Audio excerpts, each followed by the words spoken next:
Okay, so I've been doing these little theories on the Madagascar franchise and all for like a year now, and I'd say that I've made some pretty good stuff in the past. But one thing that's kind of fully developed into an all-out theory for me over the past couple of months is that, and don't hate me for this, but I'm pretty sure that King Julien is a god. Let me explain why. Okay, so I know that cartoon logic is a thing and all, but let's be honest, when have we ever been obedient to cartoon logic? Throughout the show, it's fairly evident that Julien relies a lot on luck. I mean, he does possess some form of a skill set and is able to fight sometimes, but he does so rarely. Not because specifically he's the king as such, but because most of his antics are pure luck. He's much more lucky than any other character in the show though, and I'd give him the edge even to Mort, but at the same time, Mort isn't able to die and we know that, therefore it's pretty easy to see who the king of Fluking is.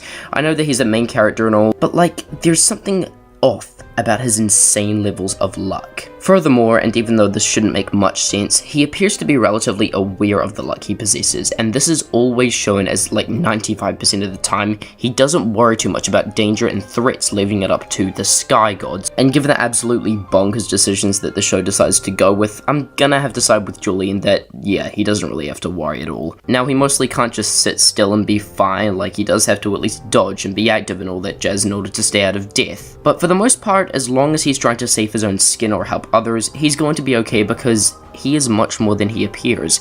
I think that he has some kind of connection with the sky gods. However, the main reason why I actually believe that he might be a god is because he has been chosen by the sky gods to be the new king to replace the previous King Julien, who was also Julien's uncle, so Uncle King Julien, bada bing bada boom. The basic history of the Julien kings have proven that pretty much all of them haven't really seemed to be very faithful or good leaders. Uncle King Julien was a tyrant who kept the citizens miserable and dull, living in fear of the Fusa, something we were introduced to in literally the first episode of the show. Later on in season 2, we learn about other kings such as King Julien the Terrible, who turned his people into slaves and was responsible for the massacre of thousands of lemur lives.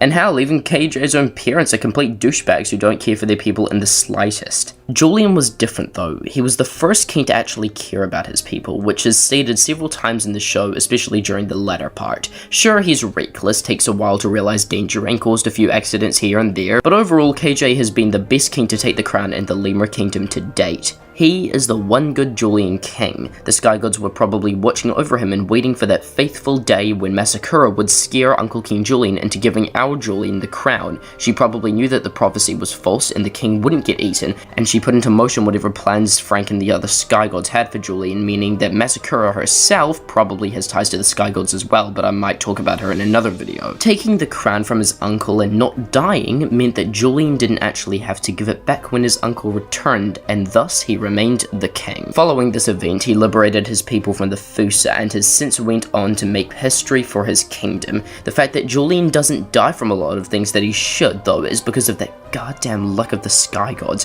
They want him to be king. I mean, he only gets a battle scar from the Fusa. They do things like strike lightning when it's convenient, have a sacrificial balloon fall just when Julien needs it to, etc. They are sending him signs that they are watching over him, and he's damn well aware of it by now, and is taking advantage of it for every second. He even made reference himself that they didn't need to worry about the War of the Beasts because the sky gods were giving them luck right then. And you want to know what the craziest part about all this is? This is only part of the evidence that he is a god. Oh, okay, here we go, I just got shivers.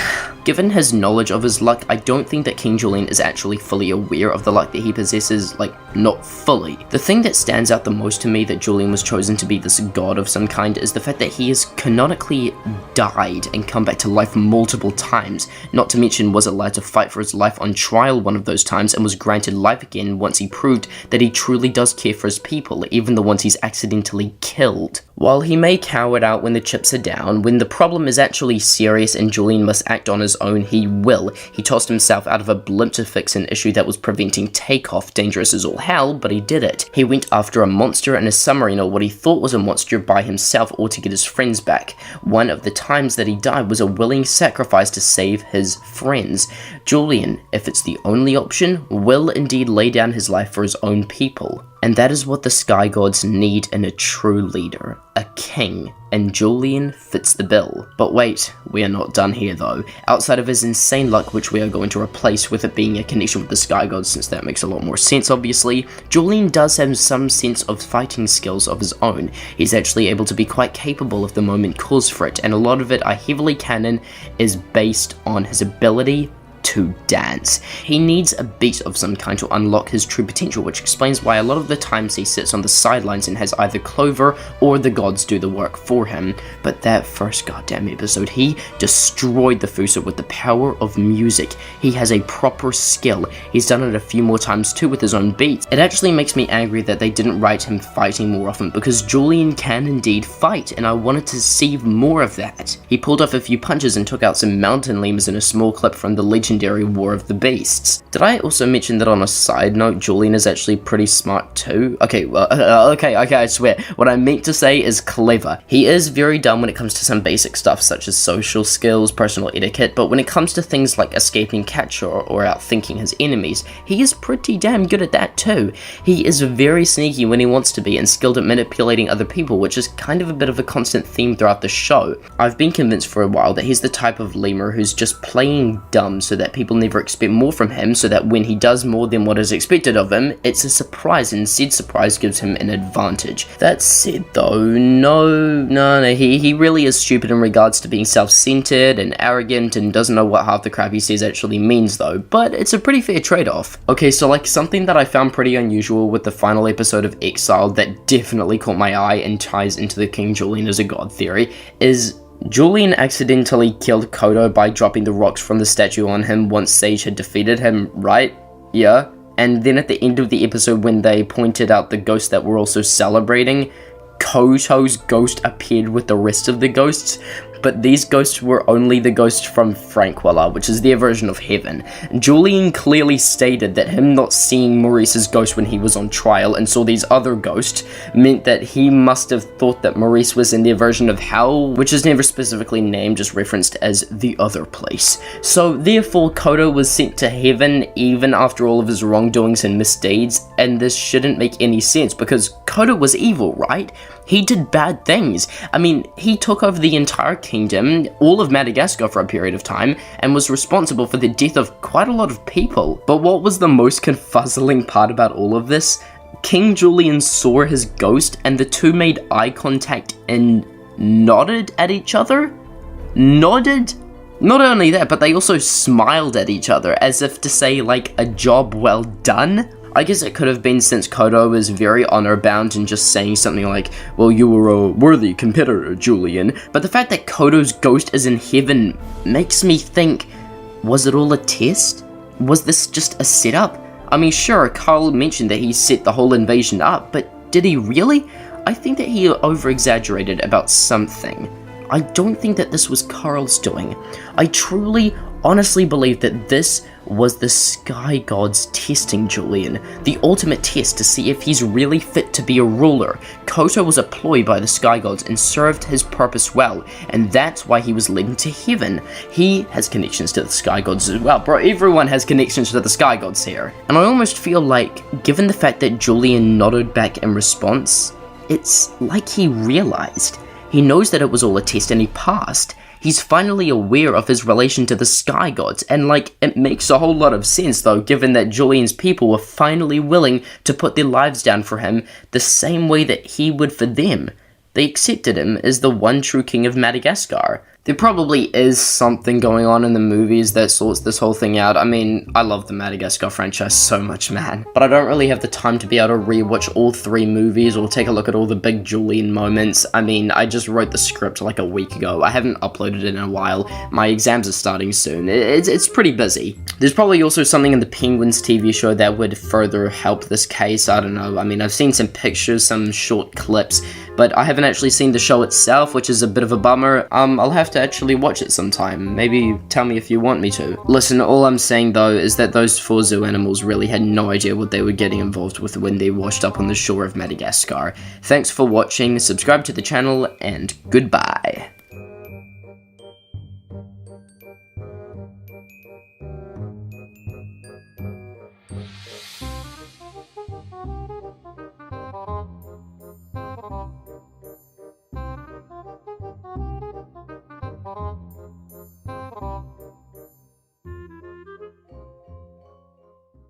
About halfway through season 3 of All Hail King Julien, Mort got abducted by so-called aliens that actually just turned out to be humans that were field biologists that were basing in Madagascar. But on my most recent run through, it hit me. Why were they after Mort specifically? What makes Mort so special that these biologists put a tracking device on him and did stuff? Well, anyways, I am determined to get to the bottom of this, so please make sure to watch till the end because the final reveal is freaking insane. Enjoy the video and let's do this. Let's jump right back to the beginning. Mort is in his stump saying his goodnight prayers to the sky gods. He's just finishing up when he sees a flashing light, and just like that, he's gone. The next morning he's back and immediately goes to Julien and the others to tell them about it. Clover doesn't believe it, Maurice doesn't believe it, Masakura doesn't believe it, Julien believes it but only because he wants better techno music. Classic Julien. Later that night he proves them wrong though when the gang witnesses firsthand Mort getting abducted by what everyone thinks is aliens, and Maurice screams very enthusiastically, and the rest of the episode is basically just the gang trying to figure out what happened to Mort. Now, time for analyzing. First things first, what the heck is with this tracking device? These humans are really after Mort, huh? They constantly know where he is and there is no running. This tracking device and even the barcode that they place on his butt are undeniable proof that these guys are wanting Mort and Mort only. Well, with the exception of Hector's mother who got abducted when my boy Hector was only a child. Why was she taken? I don't know. Maybe you'll find out at the end of the video, huh? Honestly though, the connection between these humans and Mort is kinda creepy. An example of this would be when we see that the humans can't understand what Julien is trying to say, but they can literally understand Mort. These guys clearly want Mort for some reason, but why?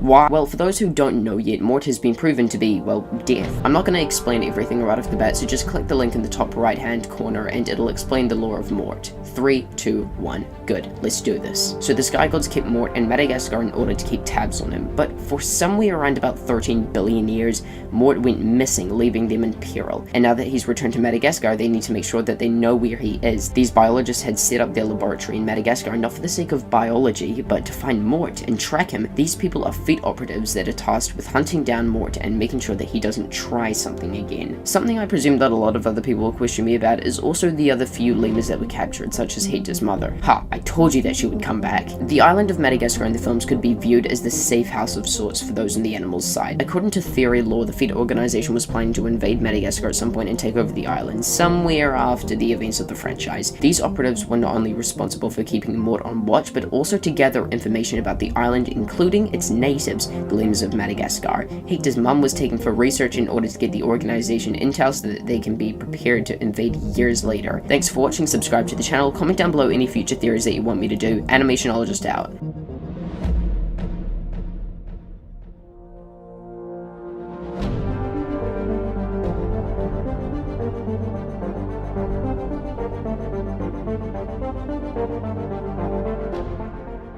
King Julien has had some pretty weird romances in the past. Some people thought that he might have had some kind of secret relationship with Marlene from the Penguins TV show. At one point he had a slightly abusive relationship with a bear, but none of these potential romances even compare to the mystery of him and his personal head of security, Clover. It is shown throughout the series that King Julien enjoys playfully interacting with Clover despite her strict personal space. They grow really close, potentially a little more than meets the eye. I think that there might have been something going on between these two, and today I'm going to uncover what that is exactly. Now, this video is going to be very distant from my other theories because this is just a side theory. It doesn't really affect the DreamWorks theory in any way, so this is just going to be more of a fun video. And also one more thing, every theory that I make on the channel is completely fan-made. None of it is really meant to be taken seriously. I just enjoy analyzing different parts of media and discovering potential hidden secrets behind the mask. Don't get a big head about it. This video will have to be done a little bit more differently compared to usual. In order to process the history between these two, I'm gonna have to go through everything throughout the show that will give us hints about them that was put up front, no close analysis yet. Skip to this time frame to avoid that when we get to the real theorizing. In the first episode, which is King Me, Julien proposes repopulating the kingdom with Clover, and later on in the episode he promotes her to commander of the Raintail Guard for her bravery, much to her joy. This is all within a day or two of meeting her. At the end of Crimson and Clover King, Julien mistakes Clover's sibling rivalry as jealousy and asks her if she's sure that's all it was. Maurice does the exact same, by the way. This is all when she admits that she shouldn't have meddled with Julien and Crimson's relationship. This may reveal that Julien wishes she had been jealous, showing showing that he had an interest in her perhaps. In Body Double, King Julien misinterprets Clover's inspection of his butt as flirting, saying, "Oh Clover, we don't have time for this," before being interrupted by her. In Revenge of the Prom, when Julien runs off sad, Maurice is about to go after him, but then Clover stops him and immediately insists that she goes and talks to him, and then when Maurice hugged her, she felt really awkward and forced Ted to step in for her. In The Never-Ending Clover, when Clover falls unconscious after an accident, Julien panics and shrieks in order to wake her up. In the same episode, Julien's hurt is shown when he sadly says to Clover, "I'm not even important enough to you to be a main character in your story." He is upset that Clover does not treat him as important as he believes he treats her, and is saddened that he is not of higher importance to her in her life and in her stories. Possibly because he has feelings for her. In Unking Me, Julien is annoyed with Clover's excitement when Kodo returns, perhaps due to jealousy that Clover was attracted to or wanted to pursue a relationship with Kodo. In The End Is Near, Julien seems very upset when Clover announces that she'll be moving to the Mountain Lemur Kingdom after marrying Sage. He seems very distressed about it, and in The End Is Here, Julien says that he loves Clover and that if he could have had a really violent sister, he would have wanted her. Now, time for analyzing. There were several hints throughout the show that gave us the sneaking suspicion that the two of them were closer than we should think, like for example how Clover needs her so-called personal space, but then when she's around Julien and he touches her in whatever way, she doesn't really feel like she wants to put a bullet through his head. So if they did get together at some time, when was it? Well, I have reason to believe that Clover started to grow feelings for Julien around the beginning of season 2. This fits in well with the more visible romance scene between Julien and Clover's twin sister, Crimson. The first two meet when Crimson comes to the kingdom to find Clover. Her fun energy attracts Julien right away, and the two spend time doing risky things together, much to Clover's dismay. They begin a romantic relationship together, kissing under the stars the first night that they meet. Later, Julien and Crimson announce an engagement and begin to plan a wedding that Julien is not prepared for at all. Intimidated by the idea of marriage, Julien backs out on the day of the wedding after hearing that he will be bound to Crimson forever. This leaves Crimson heartbroken, and she leaves the kingdom seeking revenge. Clover was clearly jealous of the king's romance with Crimson. I believe that once Crimson left, Julien had a bit of a hard spot where he wasn't really interested in anyone, up until that one incident in Body Double where Julien sparked some feelings for Clover. But throughout the rest of the season, it quickly faded away until late season 3 to early season 4. There is a lot of stuff here to suggest that these two have something going on, most notably in the episode Eye of the Clover when Julien begins to get overprotective of Clover. He is outraged when Clover gets an invite to a fight to the death tournament. Maurice asks Julien about why exactly he's been so hard on Clover recently. Julien responds saying that he's worried about her and that he doesn't want her to get hurt.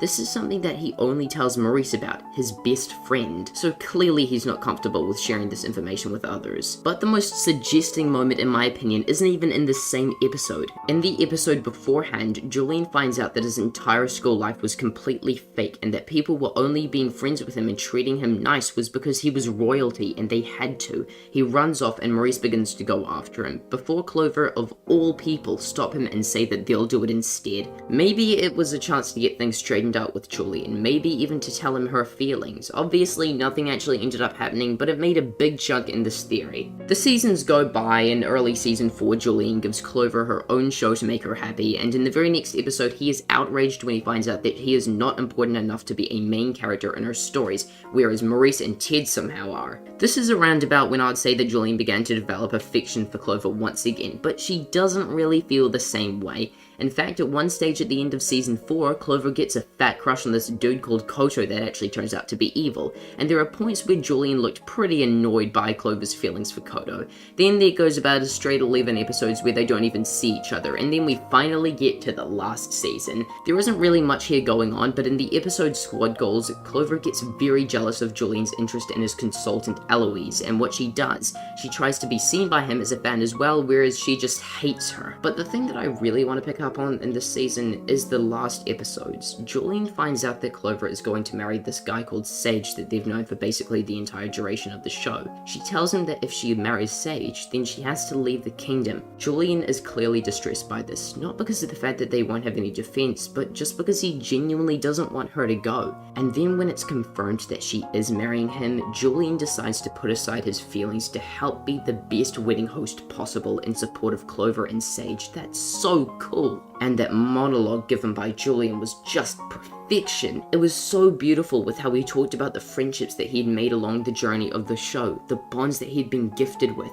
and then he fully places his focus on Clover. In conclusion, yes, I do think that Julien and Clover had feelings for each other throughout the show at several points, but it was never really meant to be, and honestly, I prefer them as just friends. It wouldn't make much sense to do that, being that the show takes place right before the events of the franchise, but also just because it seems like a better fit for them. Julien and Clover have great chemistry, and I prefer them more as just friends. And in a way, you could compare these two as sibling figures. Julien literally says in this monologue that if he could have had one really violent sister, then he would have chosen Clover. In fact, all of these guys could be viewed as sibling figures, and I think that counts the most. You don't always need to have some kind of unnecessary romance in your show or movie just because why not? Do it because it's right for the characters. And All Hail King Julien hits that spot perfectly. Would I like to see what could have happened if Julien and Clover actually got together at some point? Of course, but it wouldn't be right. I freaking love this show and all of the characters in it. And why should we let a boring cliche like Julien and Clover getting together stop us from doing that? Thanks for watching, comment your thoughts about whether or not Julien and Clover would have made a good couple, and of course, subscribe to the channel. Animationologist out. For the past 3 months, I've been going through every single All Hail King Julien episode for the sake of a bunch of new theories coming out, and also a super secret cluster of ranking videos that'll be coming out at some stage. I'm beginning to wrap the marathon up with just a dozen or so more episodes left to go, but I figured that I may as well try to get some videos out in the meantime that are basing around this show. So recently I rewatched the episode Dance Dance Resolution. You know, the one where King Julien has a dream about Mort talking backwards and dancing like he's at an anti-funeral. You know, that one. And let me just be the first guy to say it, this episode is fucking horrifying. Like, there are a few scarier episodes throughout the show, which I'll probably also make theories on at some point, but this episode is probably the most mind-boggling of the bunch. Like, sure, it's scary as all hell, but I would consider it to be even more... How do I put this? Unique in the story department. And I do love this episode for sure. Small spoilers, but when I do my proper All Hail King Julien ranking video, this episode is going to be pretty high up there. So, anyways, the theory. Okay, so essentially the basis around this plot is that when King Julien finally reunites with his parents after nearly his entire life, only a couple of episodes ago, he decides that to make up for all the time that his parents missed out on during his childhood, he's gonna recreate the acclaimed dance recital that he missed as a kid. And that's pretty much the whole point of this episode. Julien tries to make up for the abandonment that he suffered from his youth. And sure, I could probably take a look at the story of this episode, but there's a group of short sequences that I think all of you guys will probably find quite interesting. The dream sequences. These scenes happen 3 times throughout the runtime, and every single one of them is terrifying beyond belief. The first and third scenes are really just strong depictions of Julien's terror at the thought of rejection and loneliness, alongside a few crucial nitpicks here and there that I'll probably present and prove later on in this video. Bad time to have a viral infection. But let's just dive right into the scene that you all clicked on this video for. The short video, which has over 500,000 views on YouTube and has ultimately sealed itself as the 7th most viewed Mort clip on the platform. The way that the scene in the show is rendered is that Julien has just been tucked in by his parents and has just fallen asleep. After Julien's parents walk out of his hut, they instantly remind each other that they need to leave Madagascar and Julien himself as soon as possible. Maurice overhears them saying this, and then we immediately fade into Julien's mind, where we witness this.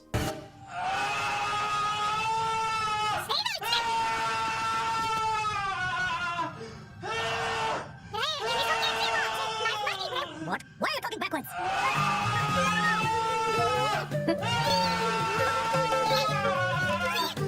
Seriously? You care about his dance but not mine? Watch me dance. Please? It's all I ever wanted from you.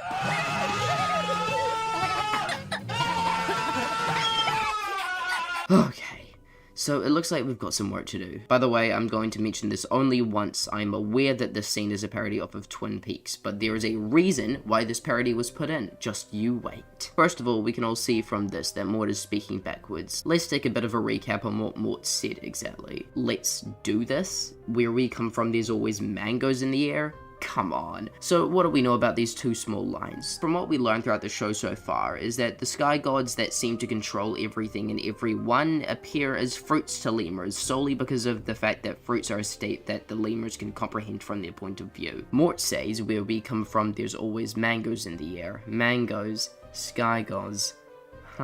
Also in the scene, we witness a pineapple flyby as seen reflected on the curtains. Pineapple appears to be the leader of the sky gods that we see, or at the very least a strong part of it. So, is Pineapple in the room with them? What else is in the room that we can see?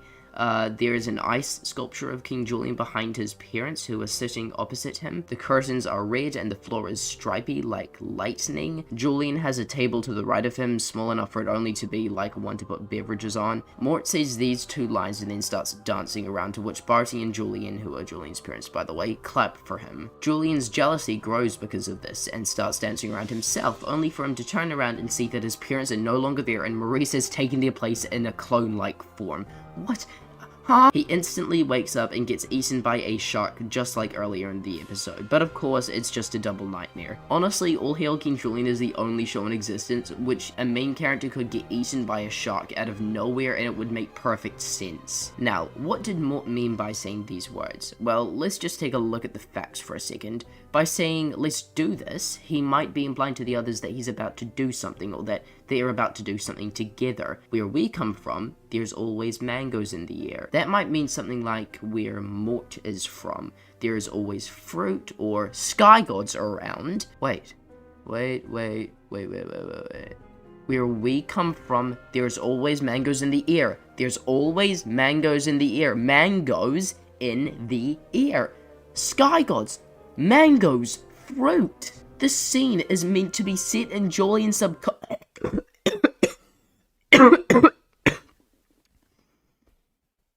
The scene is meant to be set in Julien's subconscious whilst he's dreaming. I call bullshit. Later on in the episode, when Julien tells Mort that he had a dream about him, Mort supposedly falls down on the ground in shock, saying that he just needs to take a knee.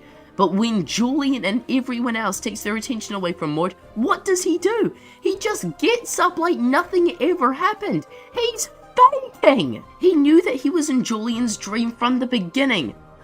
Wait a fucking minute. In the Red Room scene, the King Julien statue was over here, but then a movie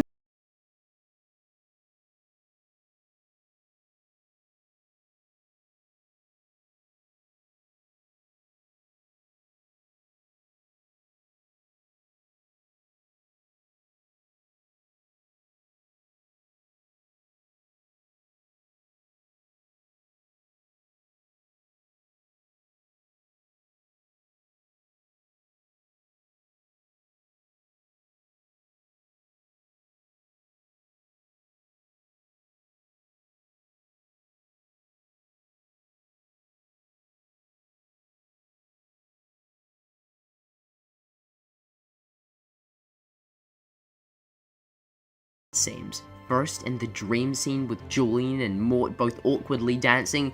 Now this, and also in the first dream Julien's dancing and then Mort start crawling all over him. Huh? What is I don't understand how dancing and music. It's literally how the sky gods and the mortals communicate. And then Mort gets eaten by a goddamn shark. Just like in the dreams. But you know what's really funny? You know what really makes me laugh? The fact that the literal introduction to literally every single fucking All Hail King Julien episode shows Mort getting eaten by a shark. The amount of coincidences here is just, it's remarkable. But here's the real mindfuck.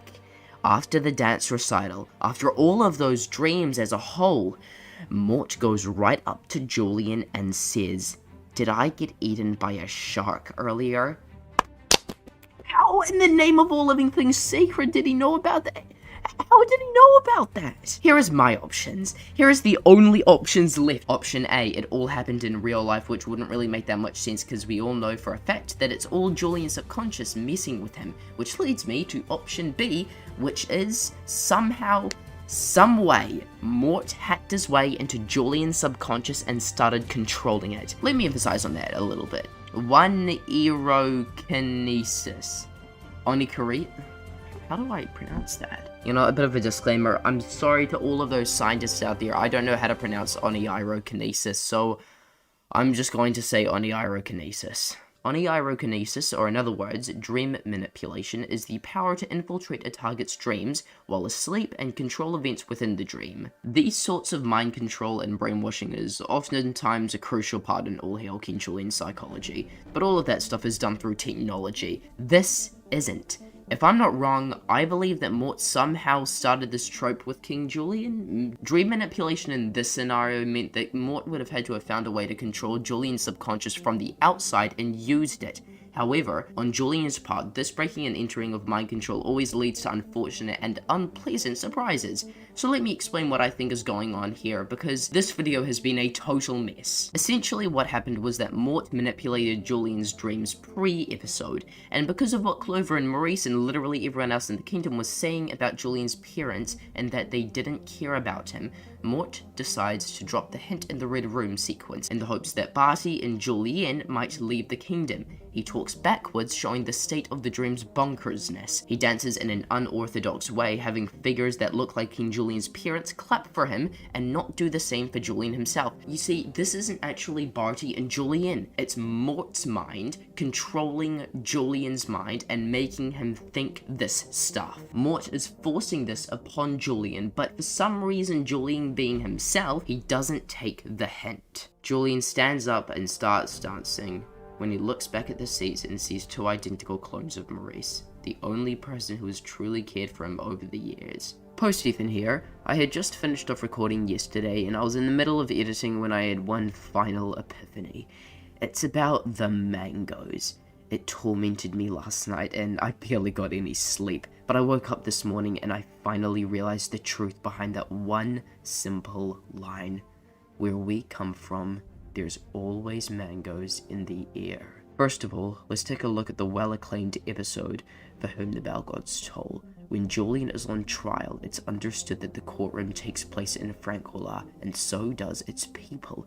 Amongst the jury, we see fruits and vegetables of all kind. We see tomatoes, broccoli, bananas, pop-pocks, coconuts, cherries, and even a freaking cucumber. But what is the fruit that we don't bear witness to? Mangoes. I mean, there's no reason why there shouldn't be a mango in the bunch. It's by far the most used food in the entire show. Mangoes should be there. However, they're not. And so with that being said, let me spell this out for you. Mangoes. Mangoes. Man goes. Man goes. It's literally right in the name. The whole message of mangoes is that it's found on the island of Madagascar for an actual proper reason. Mangoes are a sign of anti-humanity nature. Do you understand? It doesn't matter about whether or not the scene takes place in Francois or in Julien's mind. We already know the answer to that. What matters is this: the island of Madagascar. The focal point of the animal kingdom and location of Mort the lemur. And the final question, why was Mort eaten by a shark in the dream scene? In fact, why was King Julien eaten by a shark in the first two dream scenes as well? Well, all you gotta do is take a look at this and you got your answer. This has been the Animationologist signing off. I need to rest really badly.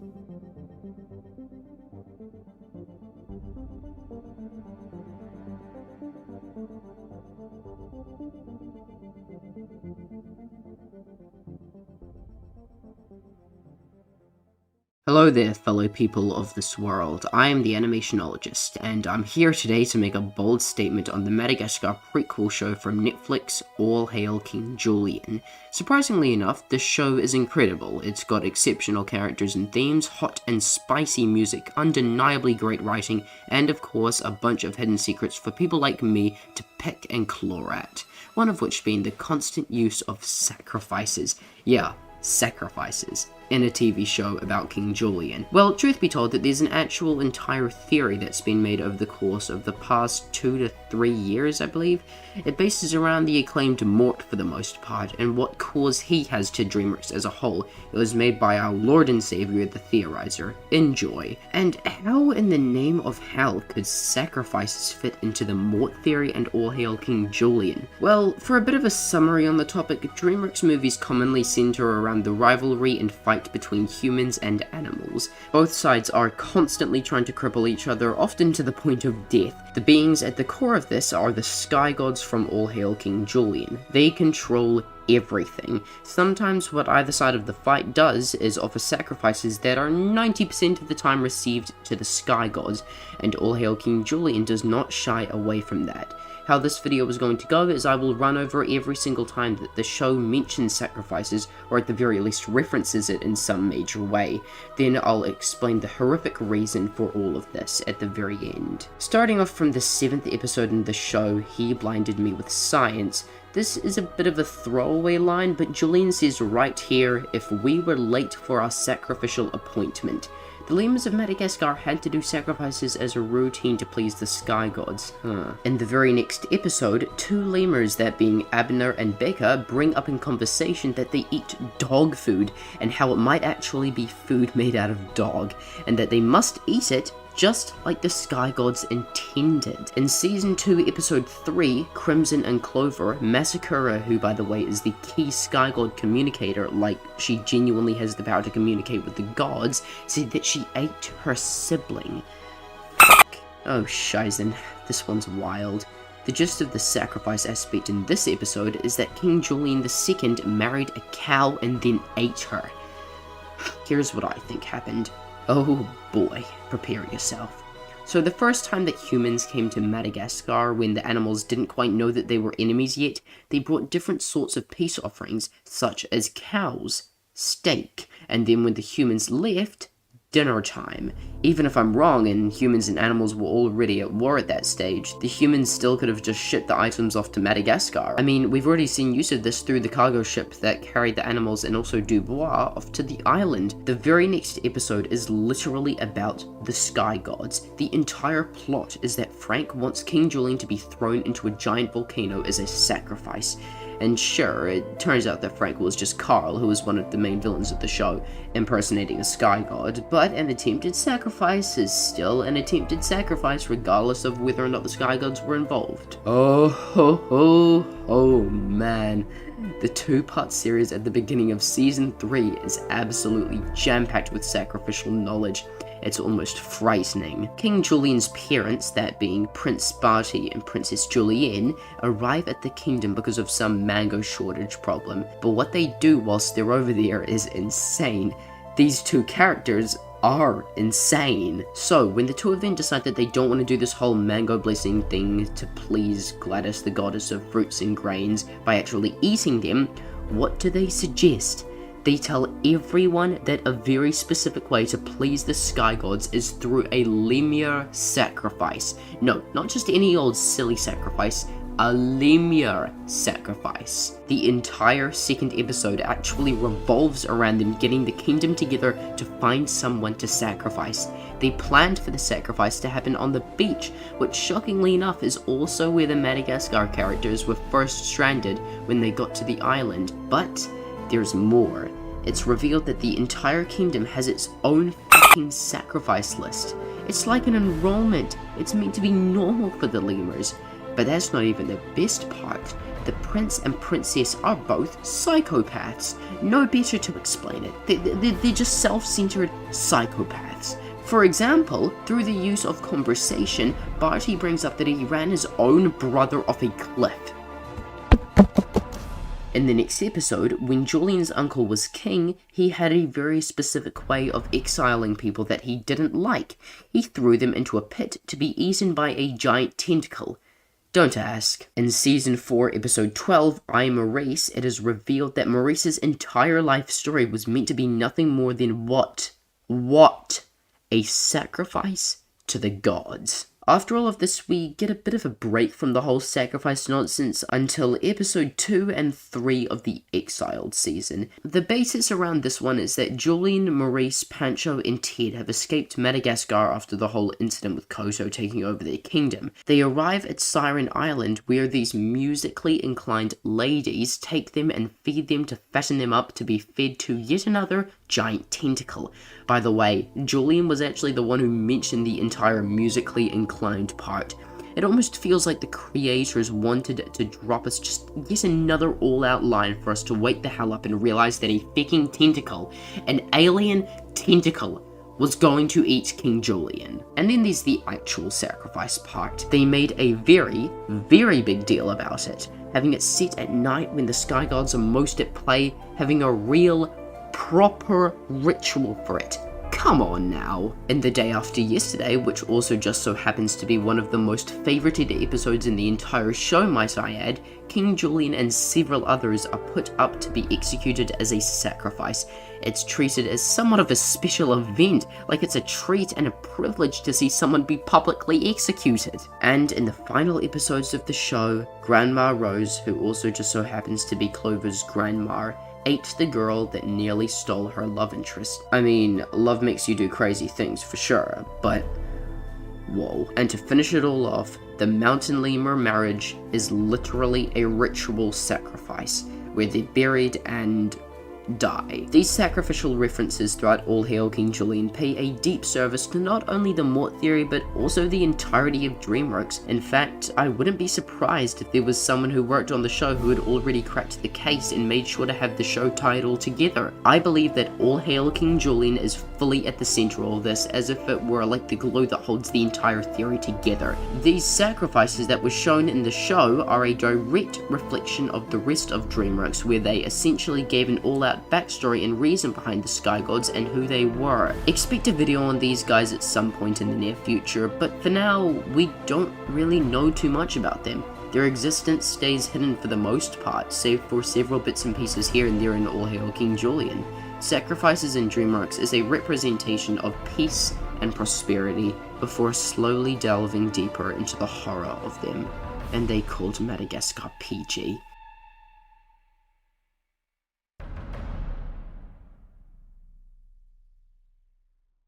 Recently, I made the announcement in a video of mine that throughout the course of 2022 and 2023, I will be adding my bit to the DreamWorks theory. This 23-part theory was initiated by the theorizer, and I'll link his playlist down below in the comments and the description. It is crucial that you at least watch his and my prologue video to each of our series, as well as parts 6, 17, 21, 22, and 23 of his series, or else none of this will make any sense. On top of that, I strongly urge you to watch or to have watched the Madagascar spin-off show All Hail King Julien. It is absolutely bonkers and pretty much the foundation of the DreamWorks theory. All Hail King Julien is full of theory potential, and I'm going to try and seek out as much of it as I possibly can manage without going insane. One of the many things I can really appreciate out of the show is that every single character, no matter how important they are, has a backstory and an amount of depth to them, and my first video in this series is based on one of the most difficult characters to decipher in All Hail King Julien. Todd. Talk about an enigma. People have glanced over him in the past, even the theorizer himself talked about him in little bits throughout his series, but none have gone as deep as I am about to go.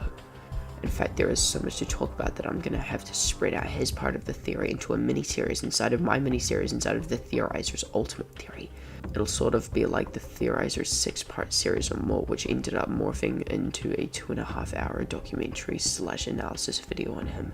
If everything goes according to plan, then in this video, which is part 1 of the Todd theory, I'll take a glance at every episode that he was ever featured in, and I'll give my personal thoughts on what this thing could be. But of course, I won't be going into anything specific. I'm just going to run through these episodes and take notes for the next parts, which brings me to part 2. There's a pretty likely chance that if this video gets too long, then I'll just have to split this into 2 separate videos. If not, however, then I'll begin the actual theories in part 2. I'll probably end up making 3 or 4 videos on Todd, and then I'll talk about him in my Collider videos, which you should probably know about by now, and if you don't, then you'll just have to check my prologue video out. So here we are, the first of many theories to come. Starting off as an episode which is uncertain in being suitable for this, as what I am able to say is completely flimsy and most likely false. But I want to be safe and secure, so I'm going to add it in the video anyway. So basically, at the end of the second episode of the show, Julien saves a baby and a mango from a mango avalanche. Everyone praises him for saving the baby.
Classic Mort moment. Mort ends up with literally all of the money.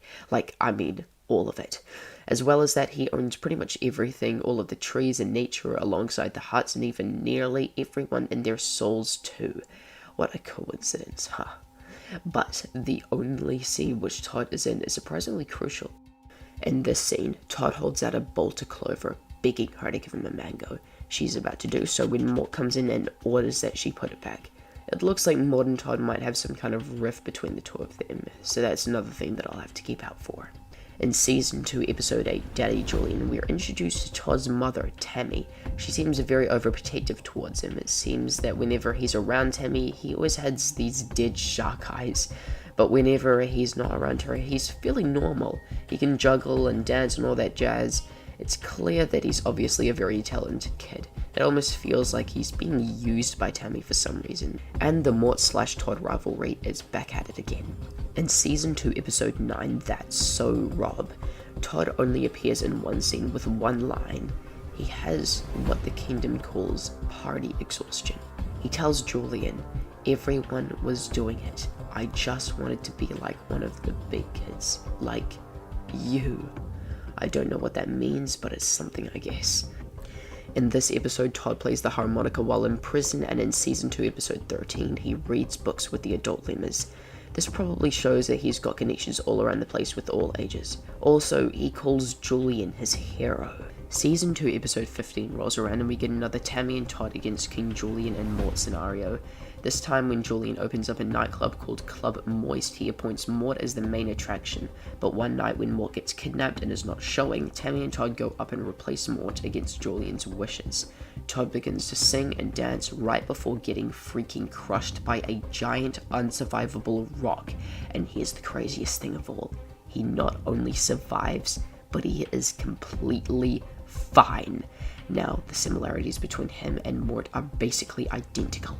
In the Season 2 finale, Todd is shown winning the Mini Madagascar Spelling Bee. He receives a giant trophy, and that's pretty much Season 1 and 2 complete. Just like the Season 2 finale, in this episode, Todd doesn't really play that much of a role. The scene that he's in is with Tammy. Tammy's on a date with an ahkj named Brodney, who's playing a big role in the plot that I can't be bothered to explain. He checks Brodney out and then asks him if he would be his dad. Tammy uses this to get back at her current partner called Butterfish. This dude is hilarious. I have never seen such a maximum no-chill supreme character since... I don't really even know. In Season 3, Episode 9, Todd and Tammy are at this big opening for one of Julian's new food products. Todd doesn't really do anything, but Tammy goes nuts. She considers this protein-like bar to be demon food. She flips out and leaves, leaving Todd behind. Also, Todd is seen eating the product and gets a torch stuck to him due to the magnetism in the product. Of course, Tammy freaks out over this when she sees it. Tammy clearly cares a lot about Todd, like, a bit too much. The Season 3 finale Run for the Border includes one Todd moment, basically just a hawk comes in and grabs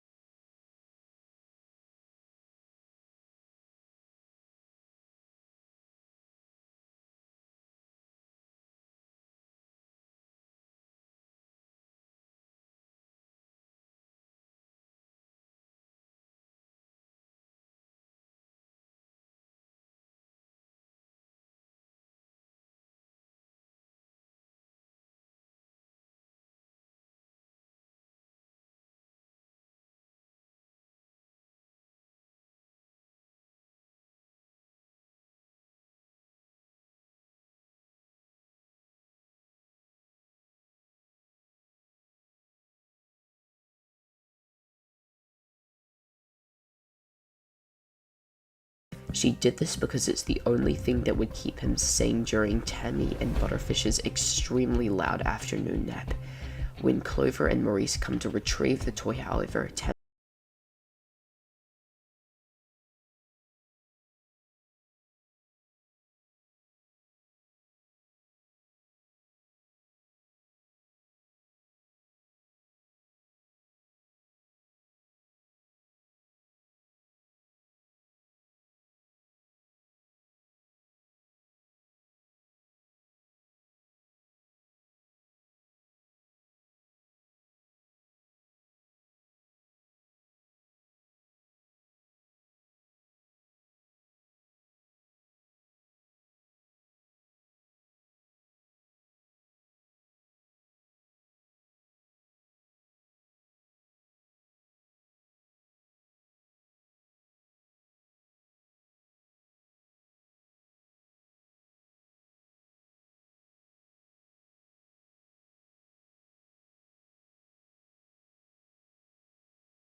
Watch the Theorizer's 23-part series on the DreamWorks theory. He talks about Mort and Shrunk and all that jazz.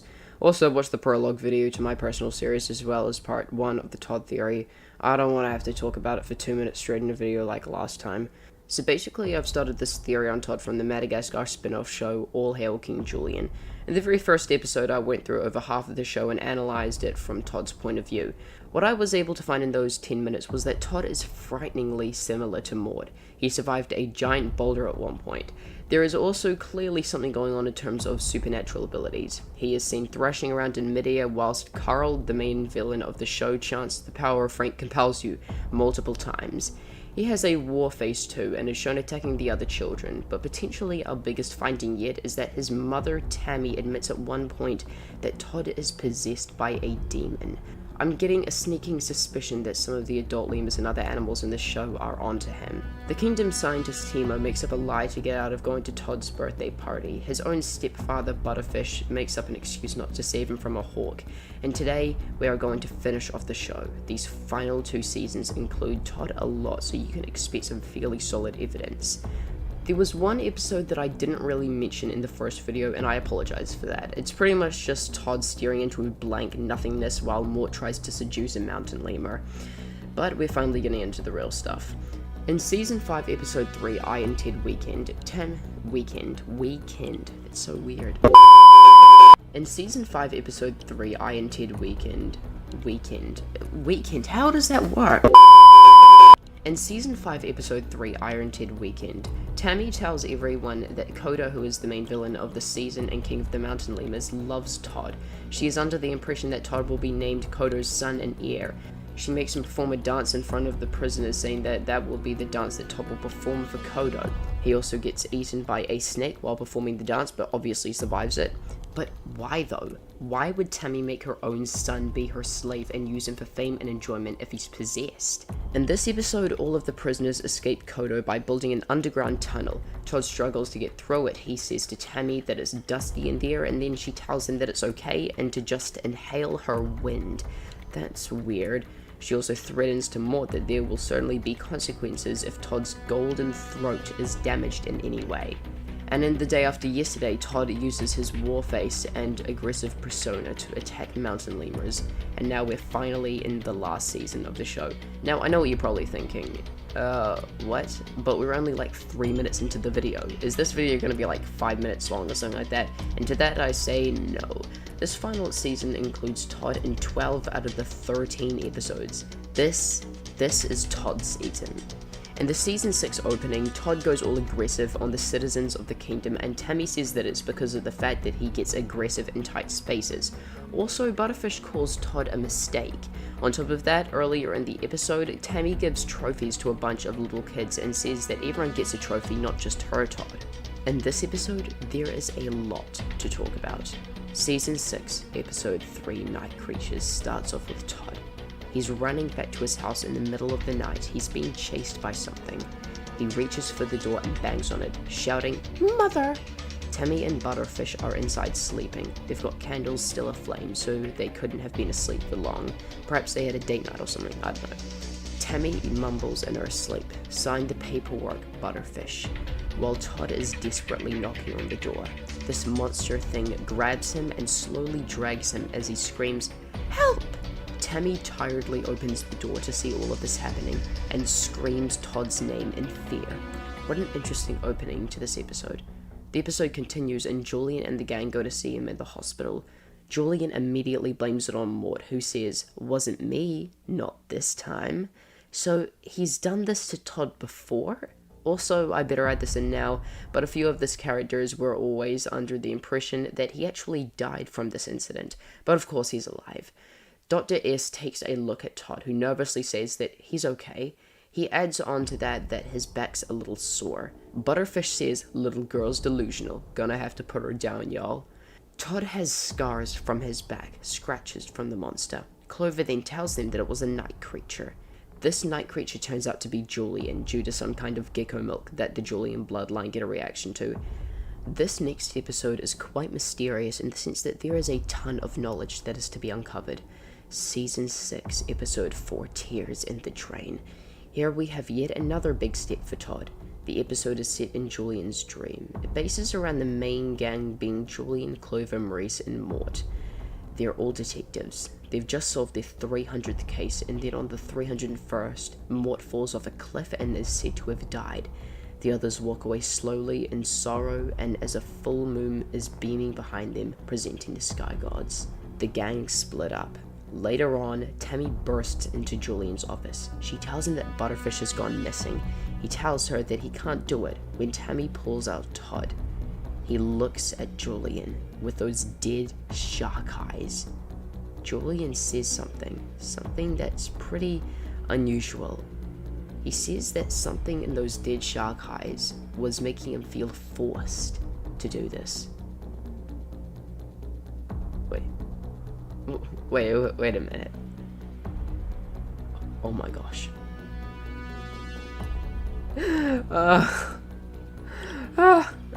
These dead shark eyes that Todd does, like, is that hypnotism?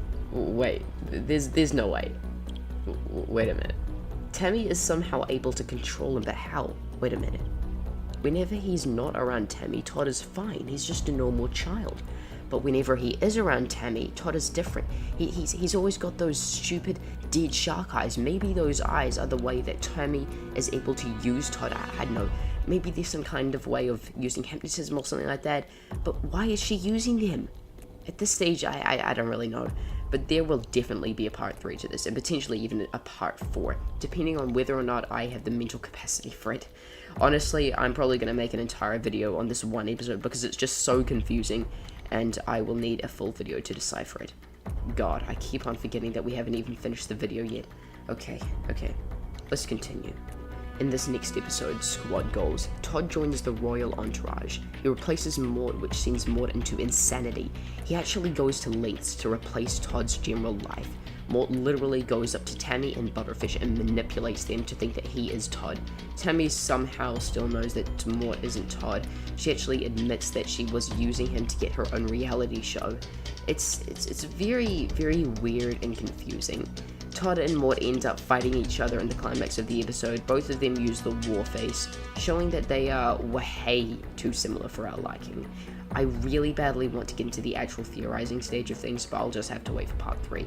Alright, now apparently Todd is in Season 6, Episode 6, One More Cup Part 2, but for some reason I wasn't able to find him in it at all, so I'll tell you what, whoever can tell me where he is in that episode and what he does in it will get a free shout out in Part 3, so there. In this episode, Todd isn't shown, but he does have one line. He just shouts, "Mother!" to Tammy as he gets vomited on by a giant alive mango. Yeah. Season 6, Episode 8 rolls around and we get another Todd episode. This time he represents the child lemurs in a Madagascar trivia contest. He is tested on his smartness and aces the test. This is due to his extremely good memory. We also get another Timo and Todd scenario. Timo is the one teaching Todd. He's clearly aware of something within Todd, but I can't go into it now. Yes, I know. I know why Timo makes excuses to get out of seeing Todd, but that will all be fully explained in part 3. Todd also gets kidnapped and attacks them later on using his war face, and yes, Tammy was there. She told him to do it. In the next episode, Todd goes to get some mangoes for an act, but gets kidnapped by fruit flies, and in Season 6, Episode 10, Tammy throws Todd at another lemur in war mode. In the third to last episode of the show, Butterfish accidentally shoves some kind of food in Todd's face. Also, Tammy and Todd get arrested by Clover for committing some fashion and accessorizing crime. I mean, she's literally dressing him up like a toy. It's disgusting. Heading into part 1 of the finale, we got Tammy calling Clover a witch and telling everyone to burn the witch.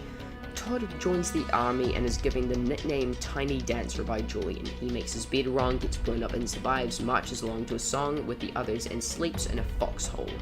And in the final episode of the show, Tammy tells Todd that she will never, ever leave him. Talk about an overprotective parent, huh?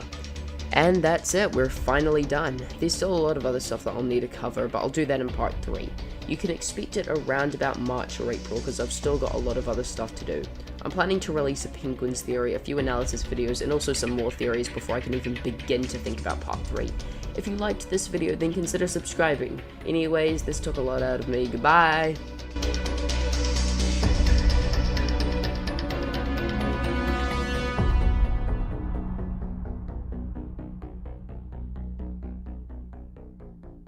After months of research and another rewatch of All Hail King Julien, I have finally emerged with a statement on the everlasting question of Mort and Todd. Todd from the Madagascar franchise has been seen as a mixture of things. Sometimes he can be a normal child, enjoying life as it goes along, but every now and then he turns into what you would call a monster.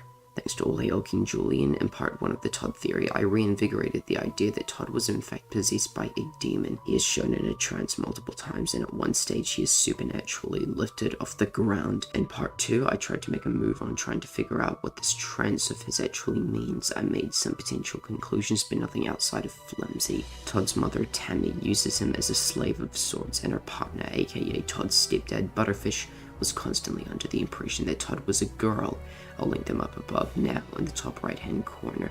This video is a continuation of that, and things are about to go off the rails. But instead, part 3 is finally where I get to the real theorizing. Essentially, those two videos were made solely for going through the show from Todd's part and making note of everything that I could find. But as expected, there were some key stuff that I had missed. Taking a look back at the bromance episode where Clover and Maurice are trying to remind Julien who Carl is, and out of the freaking blue, take a guess who Julien says is always trying to kill him. Todd. And this isn't like one of those flimsy throwaway lines that the creators just chucked in without care. No, because Todd had already been introduced in the show over a season ago, and it had been in 4, potentially 5 episodes beforehand. So Todd is set on killing King Julien, huh? Well, later on in the show, in the episode Tears in the Drain, we witness the entire kingdom be captured by Carl. Everyone except for Todd. Carl knows something. I mean, come on, he supernaturally raises Todd from a bed. How the frick did he know to use Todd? And now this. Well, you could probably be seeing a part 4 pretty soon. And in the episode Night Creatures, Julien sees Todd in his dream after Todd got attacked by the Night Creature. And in the exact same episode, everyone thought that Todd was killed. They made a really big deal about it, which begs the question, why did they think that he was dead? But there was something specific that I wanted to talk about in this video, a topic that has been bugging me ever since I first watched All Hail King Julien. Todd has been shown to have some sort of everlasting conflict with none other than our very own Mort. They fight multiple times in an all-out battle. They go so far as to ruin each other's livelihood at one stage. This episode was absolutely wild in the sense that I felt overwhelmed by everything that was taking place in front of me. Julien kicks Mort out of the entourage without haste and replaces him with Todd, much to Mort's dismay. He goes home and immediately comes up with a plan on how to submit revenge on Todd. So he goes right up to Todd's parents' front door, and some friggin' hell manipulates them into accepting that he is Todd. It doesn't make much sense coming from me, and that's why I urge you guys to watch this episode's squad goals. It'll break you. So back to Mort. He takes on Todd's lifestyle, while Todd, on the other hand, is enjoying the life of being one of Julien's yes men. By this stage in the episode, it genuinely feels like I am in a fever dream, but little did I know that the worst was yet to come. After Mort has successfully made Tammy and Butterfish like his prisoners in disguise, Todd comes back to the house temporarily to get his toothbrush. Tammy suddenly jumps back into reality and realizes that the real Todd is right in front of her. Mort then appears and says to Tammy that he'll take this one. He goes up to Todd and says in the most menacing voice possible, "You made your bed, loser, and I'm leaving it." He walks back into the house and shuts the door, to which Tammy shrieks in sorrow, and Mort crawls onto her like the devil on her shoulder and calms her down as Todd walks away. This is... Later on in the episode, at the climax, might I add, Mort and Todd have a confrontation. They exchange some words that honestly freak me out beyond belief. Something that I picked up on through only my most recent viewing was that when Mort and Todd both did the Warface thing, Mort's voice had a significantly lower pitch, showing the contrast between the two of them, being that Mort is definitely older than Todd. But you may be asking, why is that relevant? Well, due to the specific wording of some of the exchanges between Mort and Todd and Tammy, that whilst Todd is younger than Mort, he is still of an unexplained age. It should be straightforward, being that Todd is presented in the show as a child, as a toddler. But at the same time, people said the same thing about Mort, and look where we are now. Okay, I feel like I have enough evidence at this point to support whatever this episode is from Todd and Mort's perspective. Now for the more technical evidence. Brace yourself, this is gonna get wild. Genetic similarities. Throughout literally the entire show, from the moment when Todd first made his appearance in Daddy Julien, Mort and Todd presented signs of being very genetically similar, most notably through the acclaimed Warface that Todd was showing off every now and then. But fuck me, I guess, because in the episode Favorite, The Wrath of Mordecai's Khan, the Mort Horde revealed that they can also do that, which was where I lost my sanity watching the show. So here's my pickle. When Mort went up to Tammy and scored goals, she didn't immediately accept that she was a prisoner. It was only when Mort did that stupid dead shark eyes look that she accepted. Todd is obviously the exact same. When Julien was being pressed by Tammy and Tess in the drain to find butterfish, he was also hesitant, until she pulled out Todd like a little puppet and showed him to Julien. There was something in his dead shark eyes that made him accept.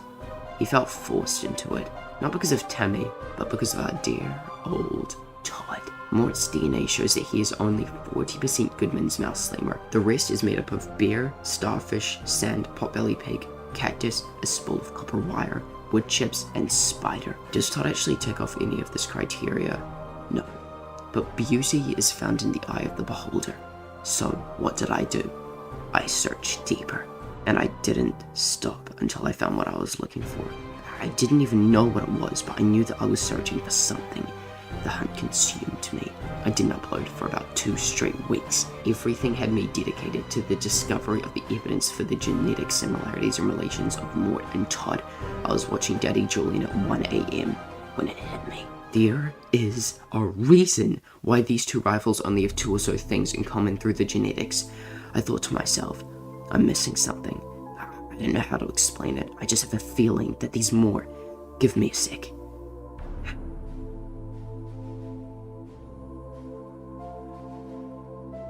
Wait a minute. Oh no. I think that I just figured it out. Todd shares the exact DNA with Mort. They are both the only type of characters in the show that can do that, assuming that the different universes don't collide. Nearly everyone in the entire freaking show was under the impression that Todd was killed by the night creature. Tammy hates Mort and is constantly intimidated and frightened by him, but despite all of this, Todd still shows signs and evidence of being younger than Mort because... Could it be? It's been staring me in the face ever since I laid eyes on Todd. Mort is Todd's father. This isn't even funny anymore. I mean, look at the timeline of Todd's life. It's right there. When Mort birthed a creature that was so inexplicably gross that he had to get rid of it, that was Todd. He shares the exact same characteristics that Todd has, as well as the same freaking DNA for that matter. Wait a minute. Hold on. No freaking way. Todd has only a portion of genetics that Mort has, because there has to be a mother in the mix somewhere. And that mother takes place in the body of a middle-aged common brown lemur that is extremely overprotective towards her son. Hold on. I'm lightheaded. Yep, okay. So here's the sitch. When Mort started his new life through reincarnation, he began a relationship with a lemur called Tammy. They eventually got married and were about to start a family of their own, but what was birthed turned out to be something dangerous and hideous beyond belief. The so-called baby, Todd. This name was given to him by Mort as a sign of the true and everlasting connection between the two of them, being that Mort's name is French for death, as we all know by now, and Todd's name is German for death. Coming back to the revelation, when Mort realized what Todd was capable of, that he possesses the same sorts of genetic abilities as him, Mort got cold feet and ran off. This is why Tammy is so against Mort. This is why she was constantly trying to have Todd beat Mort at everything. This is why when Mort knocks on Tammy's door pretending to be Todd, she initially freaks out but slowly comes to grips with the fact that there is no escape. He subtly controls her, and it makes me so sick. Tammy isn't using Todd as a slave or anything. No, that assumption was completely false. What I mean is that Tammy is extremely overprotective towards Todd, obviously, but because of the emotional trauma that it must have caused her over the years. Does Todd know that Mort is the father? I wouldn't say so anytime from seasons 1 to 5. Season 6 is one that'll take months to decipher, and that's not even an exaggeration, but maybe. That'll be the first thing that I'll recap on in part 4. Mort is Todd's father. After all these years, all this wondering, we finally get an answer. Of course, this topic needs more depth, which is why it may or may not make much sense to you all. This video, being part 3, covered Mort and Todd and why they are so similar, whereas part 4 will delve deeper into the psyche of Todd himself, and I will discover the true meaning of Todd. I will know what the point behind his dead shark eyes is, and how the whole being possessed by a demon thing works. I promise that I will get to the bottom of this.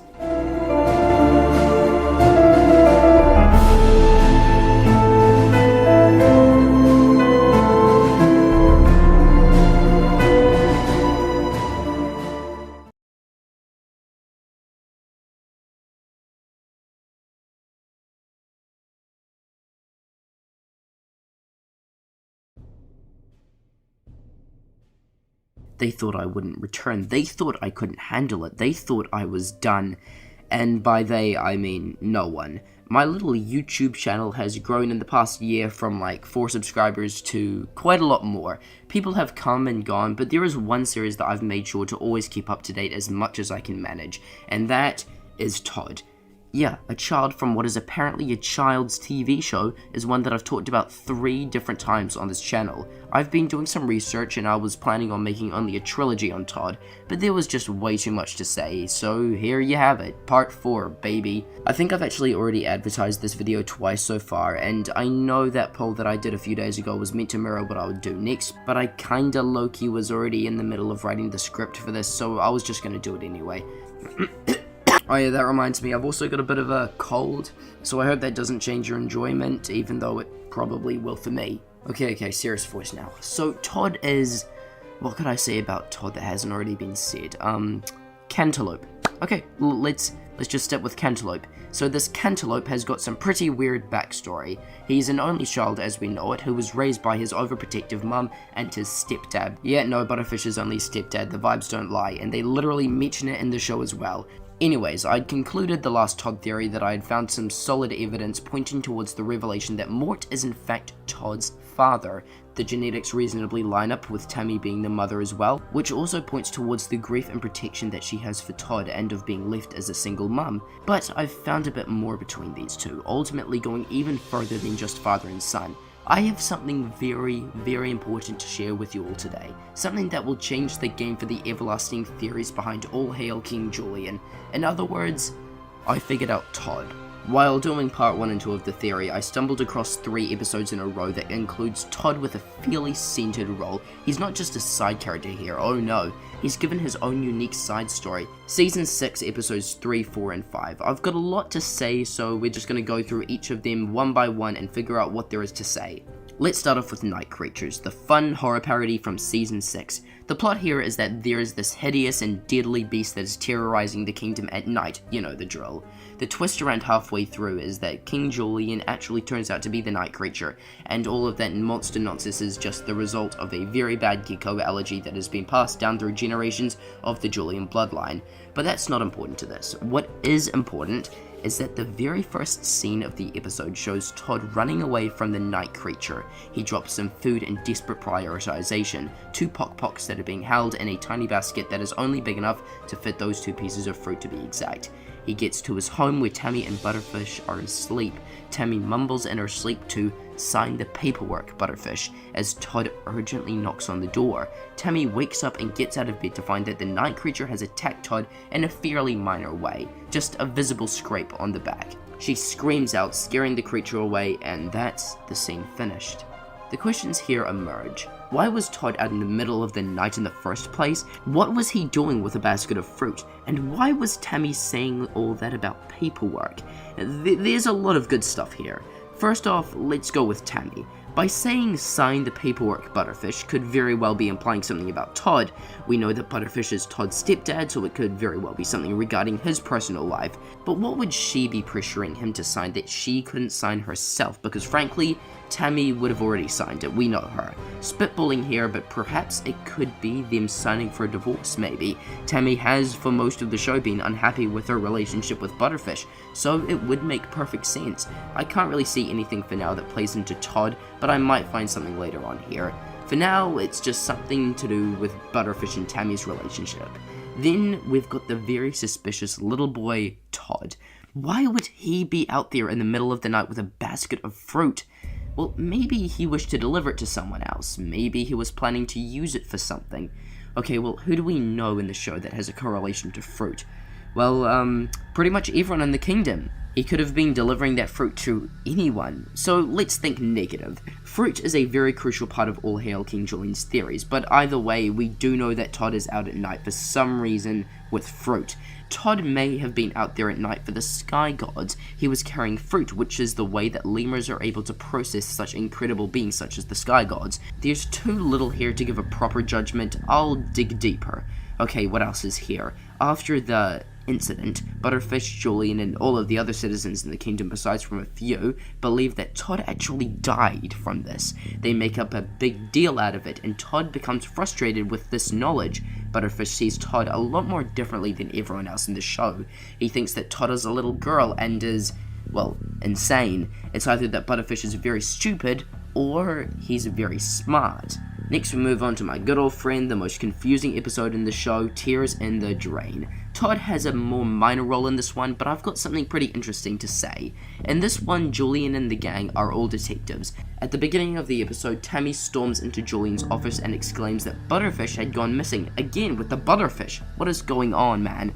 Julien initially refuses to find out what happened, but then she pulled out Todd. He does that scary dead shark eyes look that I've been ranting on about since part 2. Well, according to facts, dead shark eyes are commonly found in psychopaths, when their eyes lose all senses and the person themselves lose all emotion. That's what Todd is like a lot of the time. No emotion. Nothing. He can snap back into a normal child's personality fairly easily, with the exception, of course, of being a miniature genius who can do insane things for someone his age. No regular child can do this stuff. He is no normal child. It's just like in the following episode, Squad Goals, when Mort uses that same look to manipulate Tammy into thinking for some reason that he is Todd. It's pretty obvious that both of them use eye manipulation to have their victims fully focus on gazing into the eye area of them, and it's ultimately considered as a specific eye resynthesis issue. It's been proven by myself on multiple occasions that Mort has the power to use brain manipulation and invasion on many occasions. Did that rhyme? And if Mort can do it, then surely Todd can. Both of them share the dead shark eyes look and the war face already, so why stop here? It's another weird ability. Then there's the little question that I touched on when I reviewed Tears in the Drain, about why Carl kidnapped everyone in the kingdom and replaced them with robots. Everyone except for Julien, whom he wished to destroy himself, but also Todd for some reason. This, once again, sets the character out from all of the other citizens. Carl knows something about Todd, which is also a callback to part 1, when Timo used an excuse to get out of going to Todd's birthday party. Both of these two characters are aware of what Todd is. They have the technology that no one else has and the brains. Things are becoming more and more interesting. But now, I return back to the number 1 episode of Mort and Todd's relationship, Squad Goals.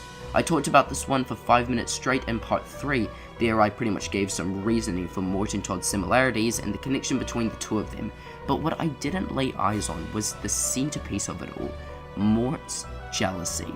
The whole plot behind this is that Mort was kicked out of the royal entourage because there is an issue with Julien's Squad Goals.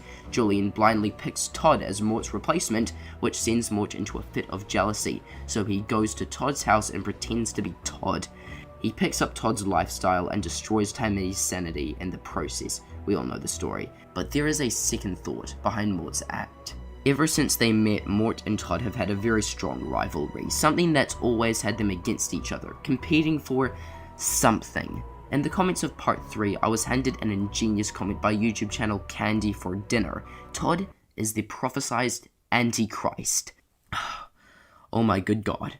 I thought about it for a while and then it clicked. The Antichrist is the polar opposite and the archenemy of Jesus Christ himself. This higher being is said to be a trickster and a tyrant of sorts. He was known for his manipulation and schemes through magic and wizardry galore. There had been rumors that even though he was said to come before the second coming of Christ, the Antichrist existed within the church. He had snuck his way into the belly of the beast. It is said that after many attempts, good would finally prevail and destroy the Antichrist. Hold on a minute. Serious voice now. I'm not even joking. the Club Moist episode where Todd is crushed by a giant boulder and still survives, around the beginning of the Exiled season where Todd is eaten by a giant snake and still survives, Night Creatures where Todd is chased down by the Night Creature and Julien attempts to murder him and still survives, even the theoretically first time that we even see Todd where he almost gets crushed by a branch of the baobab tree. Nature doing its thing, huh? Todd doesn't die, just like dear old dad, which brings me to the final interesting fact about the Antichrist. He is the son of Satan. Mort is Todd's father. Mort is Todd's father. Say it with me. Mort is the father of the Antichrist. But my gosh, there's even more. Since Jesus was born of the beloved Virgin Mary, that would mean that the Antichrist is born of a woman who is apparently a virgin, but is actually, how do I put this without leaving the family-friendly zone? Who am I kidding? I'm talking about Satan. The Antichrist would be birthed from a whore. Tammy flirts with other guys even though she has Butterfish. Signed the paperwork, Butterfish. There you have it. Also, Tammy has got some kind of weird obsession with the demonic. She's always doing that weird humana sound, so she's probably got some correlation with that kind of area. In the episode That Sinking Feeling, she warns for Clover and Maurice to not awaken the beast, which is a symbol often described in the Bible as a reference to the Antichrist. I think that Todd might actually be the Antichrist. But then, after all is done, after death has grown old, his son would surpass him as his successor, replace him, and rule all. That's how Mort's jealousy of Todd plays into it. Todd's replacement is beginning to unfold, but Mort's not quite ready. He still needs time to fulfill his mission. But you just can't stop the tsunami from coming in and blowing everything away. You just can't. So what do? You brace yourself. Todd is the Antichrist. Even though I've got some more stuff to do on All Hail King Julien, it feels like I've just solved everything. Of course, thanks in no small part to the user who just brought it all up. Shout out to you. The Theorizer is releasing part 24 somewhat soon, I hope, so this video should be coming out around the perfect time. I probably won't make another Todd theory just because I wouldn't even know where to start, but I do love this little guy as an actual character. He's a funny and really great part of the show. So yeah, that's the Todd theory. Thank you so much for watching and see you next time. Can't let my sweat. How did I get that name?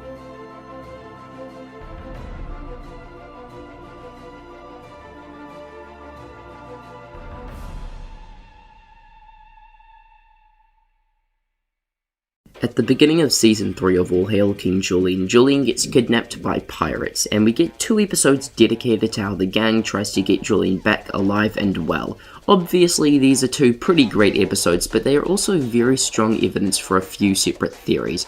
Most notably, the talk of a lemur's sacrifice in order to have a good mango harvest. The prince and princess are unbelievably self-centered people and have no qualms casually talking about blood and murder and running a brother off a cliff. This is just like the time we hunted my brother down. We ran him off that cliff! Oh, the look on his face! Priceless! But this video isn't about them, so you're just gonna have to wait.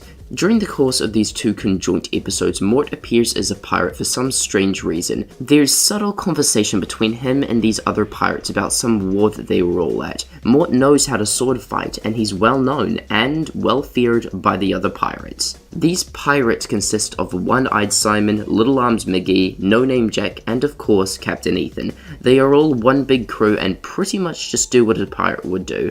They wreak havoc, they kill, they plunder, the whole shebang. But when they see Mort attack their ship, they begin to shout, "Dread Pirate Mort! Dread Pirate Mort!" So that must have been the nickname given to him. Mort is treated as kind of a celebrity with these guys, and it's very clear that he is famous in the pirate world. The lead pirate, Captain Ethan, knows him especially well from the war that took place on the jagged coast of Fouche, and was fought for the love of Empress Galeria. Mort remembers this because he has actually got a picture of it on his wall at home, which proves right there and then that the war of, well, let's say Galeria, existed at some point in time in the past. I suspect that since Mort has indeed had 12 wives across the course of his life, then there should be no harm in arguing that the Princess Galeria was one of them. This war was probably what made Mort so famous in the pirate world, and wait, what? What if this whole war of Galeria did take place on another world, not just figuratively? When Mort was banished from Franquilla and was stripped away from being a sky god, they started to look for him in order to keep locked eyes on Mort so that he wouldn't try something stupid. However, he escaped to countless alternate dimensions such as Smart Mort's world or Mordecus Khan's world, but I believe that at one point he travelled to some pirate world of sorts and began his pirate life and escape of the sky gods. But none of Mort's actual pirating abilities sounds like it's our Mort doing it, unless he... What if he had absorbed the soul of a pirate version of himself and just used it against the other pirates? That would make a lot more sense. It would also make sense why none of these other pirates, with the exception of Captain Ethan, are particularly confident when they first meet him, because that's their first time actually meeting him in general. These are the new guys, the rookies, the noobs, whilst Captain Ethan has properly known Mort due to his age. The captain isn't immortal or anything like that, because he later dies from lava in the show, but there could be a possibility that Mort took Captain Ethan back to the normal universe as a prisoner or something, but he eventually escaped and started his own crew. And that is the secret about why Mort was a pirate. Subscribe if you're up to it, and goodbye until next time.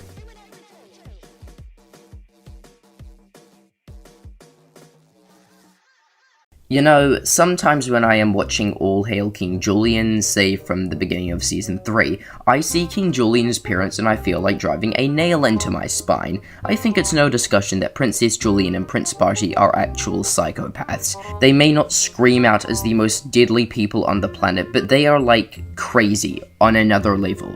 In fact, these so-called levels don't apply to this duo. This system where you assign a number to a thing judging on whatever is non-existent to the prince and princess.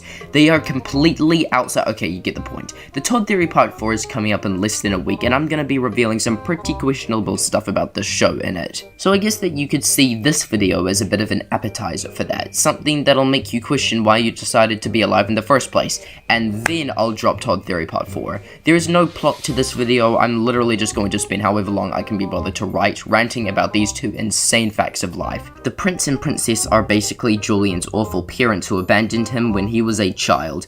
Yeah, I mean, that pretty much sums up everything that you need to know about them. They get young Julien to be raised in the hands of Julien's uncle. They committed child abandonment also that they could just escape to their tropical paradise and not have to worry about a single thing. But at the beginning of Season 3 of All Hail King Julien, they return back to the kingdom and their weird and insane psyches begin to unravel. After Julien refuses to eat a mango because it wasn't even ripe, the entire kingdom starts to have a minor seizure because they all thought that Gladys, the goddess of fruits and grains, was going to smite them and die them to death. So Barty and Julien reveal that there is also another way to appease the gods: sacrifice.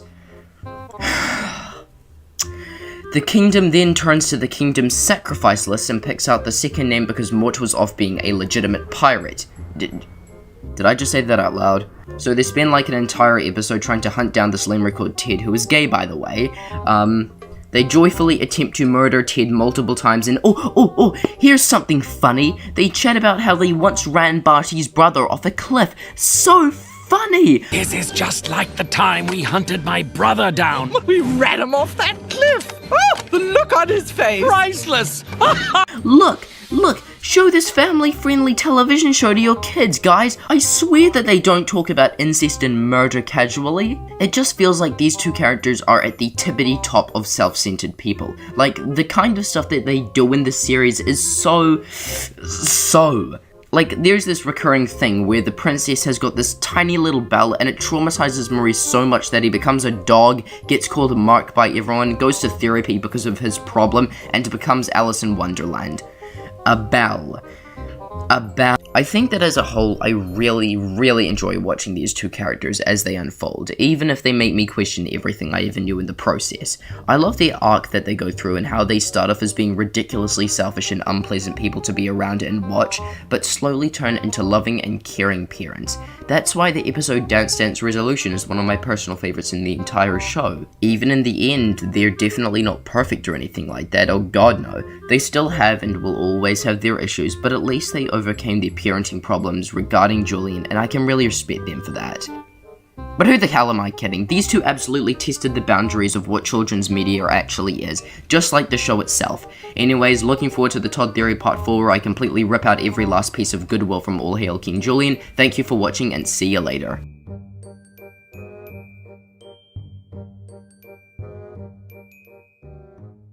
Sage Moondancer from All Hail King Julien is not particularly the kind of character that you would find me theorizing on, because for a character to have a worthy theory, they would generally have to have some kind of dark and gripping origin story that subverts anything that you ever thought about them. Sage, on the other hand, doesn't really have that, but I'll be honest, there is something here that I could use for a little video, and that little something is found in a secret coalition with the Sky Gods. Yes, that's right, I believe that Sage Moondancer has definitely got some kind of connection with the Immortals, and I can start the evidence right off by mentioning his weirdly godlike powers. He has the ability to control the weather, he can harness lightning, and I'm pretty sure that at some point he genuinely had the power to destroy the planet, and he even briefly warned Clover that he could easily do it. Speaking of planets, in one of the earlier episodes, Sage is in some sort of sleep hibernation due to an overload of physical pain, and Julien appears as the man in the moon for some reason. It's a more comedic moment, but I get the feeling that there's much more to that than meets the eye. Then there's Sage's younger brother Koto. The two of them had a very strong childhood relationship. They would always be playing together, eating together, and pretty much just doing everything together in general. Sometime when they were outside playing hopscotch, Sage tripped over and fell. Koto then decided to carry him for miles on end to go visit this miracle man. We only see this hermit figure for a brief moment, and even then, all that we could actually see from him was just his arms and a faint noise that he made. But how could he perform miracles? Also, we see him perform this miracle of healing at night, which is also when the Sky Gods are most at play. Anyways, on another note, Sage looked significantly different from the other mountain lemurs. They all have distinct greyish white sort of black skin, whereas Sage has got more blonde and sunny skin. He doesn't really fit in with most of the crowd as it is. He talks differently and has a much more different approach to life.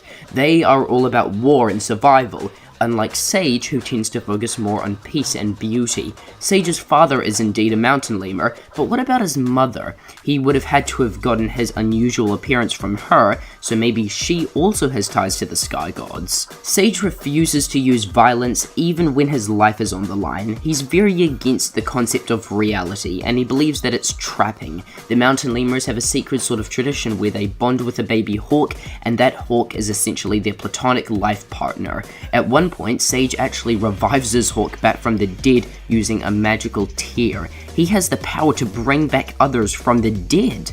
But enough about his personality, his name is also very coincidental. Sage means to be wise or a prophet in French, which also just so happens to be the leading nationality for the organization that is out to suppress all animals throughout DreamWorks animation.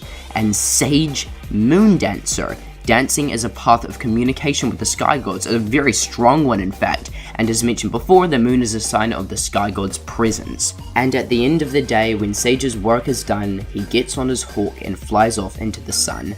I originally had thoughts that maybe he was a slight representation of Jesus Christ, because it fully matches with his personality and lore, but I don't really think it would be right to claim that as a done deal yet. He definitely has a lot of ties with the Sky Gods, but I am going to make a final main All Hail King Julien theory later on this year, where I take all of the information that I've found regarding the show and then I'll connect them all somehow. But take what you will with this theory and see you in the next one.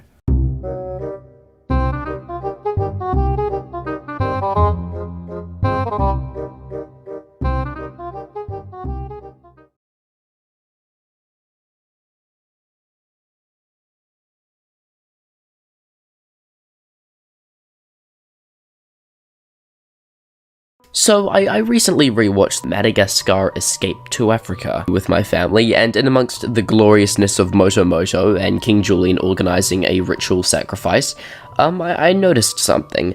So to go back a bit, some of you may recall that Mort's role in this film was that he was trying to get back to King Julien, but was getting chased by a shark. Now obviously this just appears as a bit of fun to show off Mort's stupidity, but I thought about it for some more, and these sharks are kind of a major pattern that All Hail King Julien does develop on.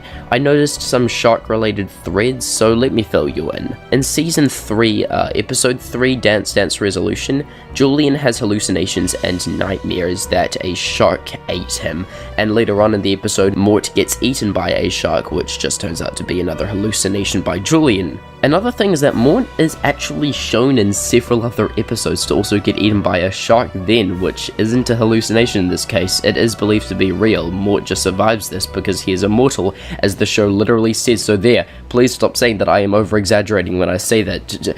Talk to the show, not me.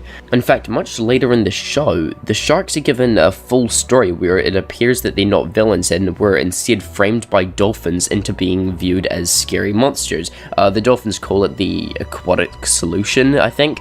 It's a really fun plot and all, but that's not the point. What I'm trying to get across here is that sharks have always appeared to target Mort. Like, almost every time they see him, if it's some kind of a political gathering held by King Julien or something like that, I don't know, then they won't do anything to ruin their reputation any further. But other than that, Mort better watch out. But here's the biggest mind screw of all, and I think I mentioned this in my Red Room theory, but I'll touch on it here as well. In the intro to literally every episode of the show, we see King Julien sitting on the moon. He pulls Mort up on a fishing rod, and then what happens? No, seriously, tell me what happens. He gets eaten by a shark. It is ridiculous that all of this sprouted from a funny little moment in the second movie, and I'm sure that there is a reason why sharks are obviously intentionally targeting Mort out of the blue, but this is going to be harder than I thought. So let's run over our thoughts for a second. So sharks are trying to kill Mort for some reason, and Mort is subconsciously letting Julien know about this through the fact that I theorized that Julien's hallucinations in a couple of episodes are the result of Mort penetrating his mind and controlling it from the outside. This is all Red Room theory stuff. You have to check that video out as well, because it basically just backs up all of this stuff. Okay, so what we do know is that there is a proper reason why Mort is penetrating Julien's mind, and he's letting him know about all of this stuff. He wants him to know about something, but why? Okay, I mean, I don't know, he might be trying to warn him the same way that wait. Oh crap, it's them again. I knew that they would fit into this theory somehow. I knew it. Who has ended up sacrificed when Julien holds this ritual to get the water back in Madagascar too, huh? Yeah, the exact same shark that was chasing Mort. And who was the sacrifice meant to be for? The blimmin' sky gods. It's them that's behind this yet again. Anyway, so basically I believe that the sky gods are actually using sharks as a way to keep Mort busy. Now, I don't think that their goal here is to kill him using the sharks as such. It's just a way to make sure that Mort knows that they're watching him. They want him kept on Madagascar, and the second that he steps foot off, I'm coming, King Julien! Tra-la-la-la-la-la-la. it's as simple as that. So overall, the sharks are just deployed by the sky gods, kind of like how Koto was deployed by the sky gods, as I summed up in my latest theory about King Julien, just to keep Mort on his toes. That's pretty much it. Man, honestly, I have to absolutely make a video on these secret gods of All Hail King Julien next, just so that I can get all of the confusion out of the way before I do my final All Hail King Julien theories for the year. Thanks for watching, and goodbye.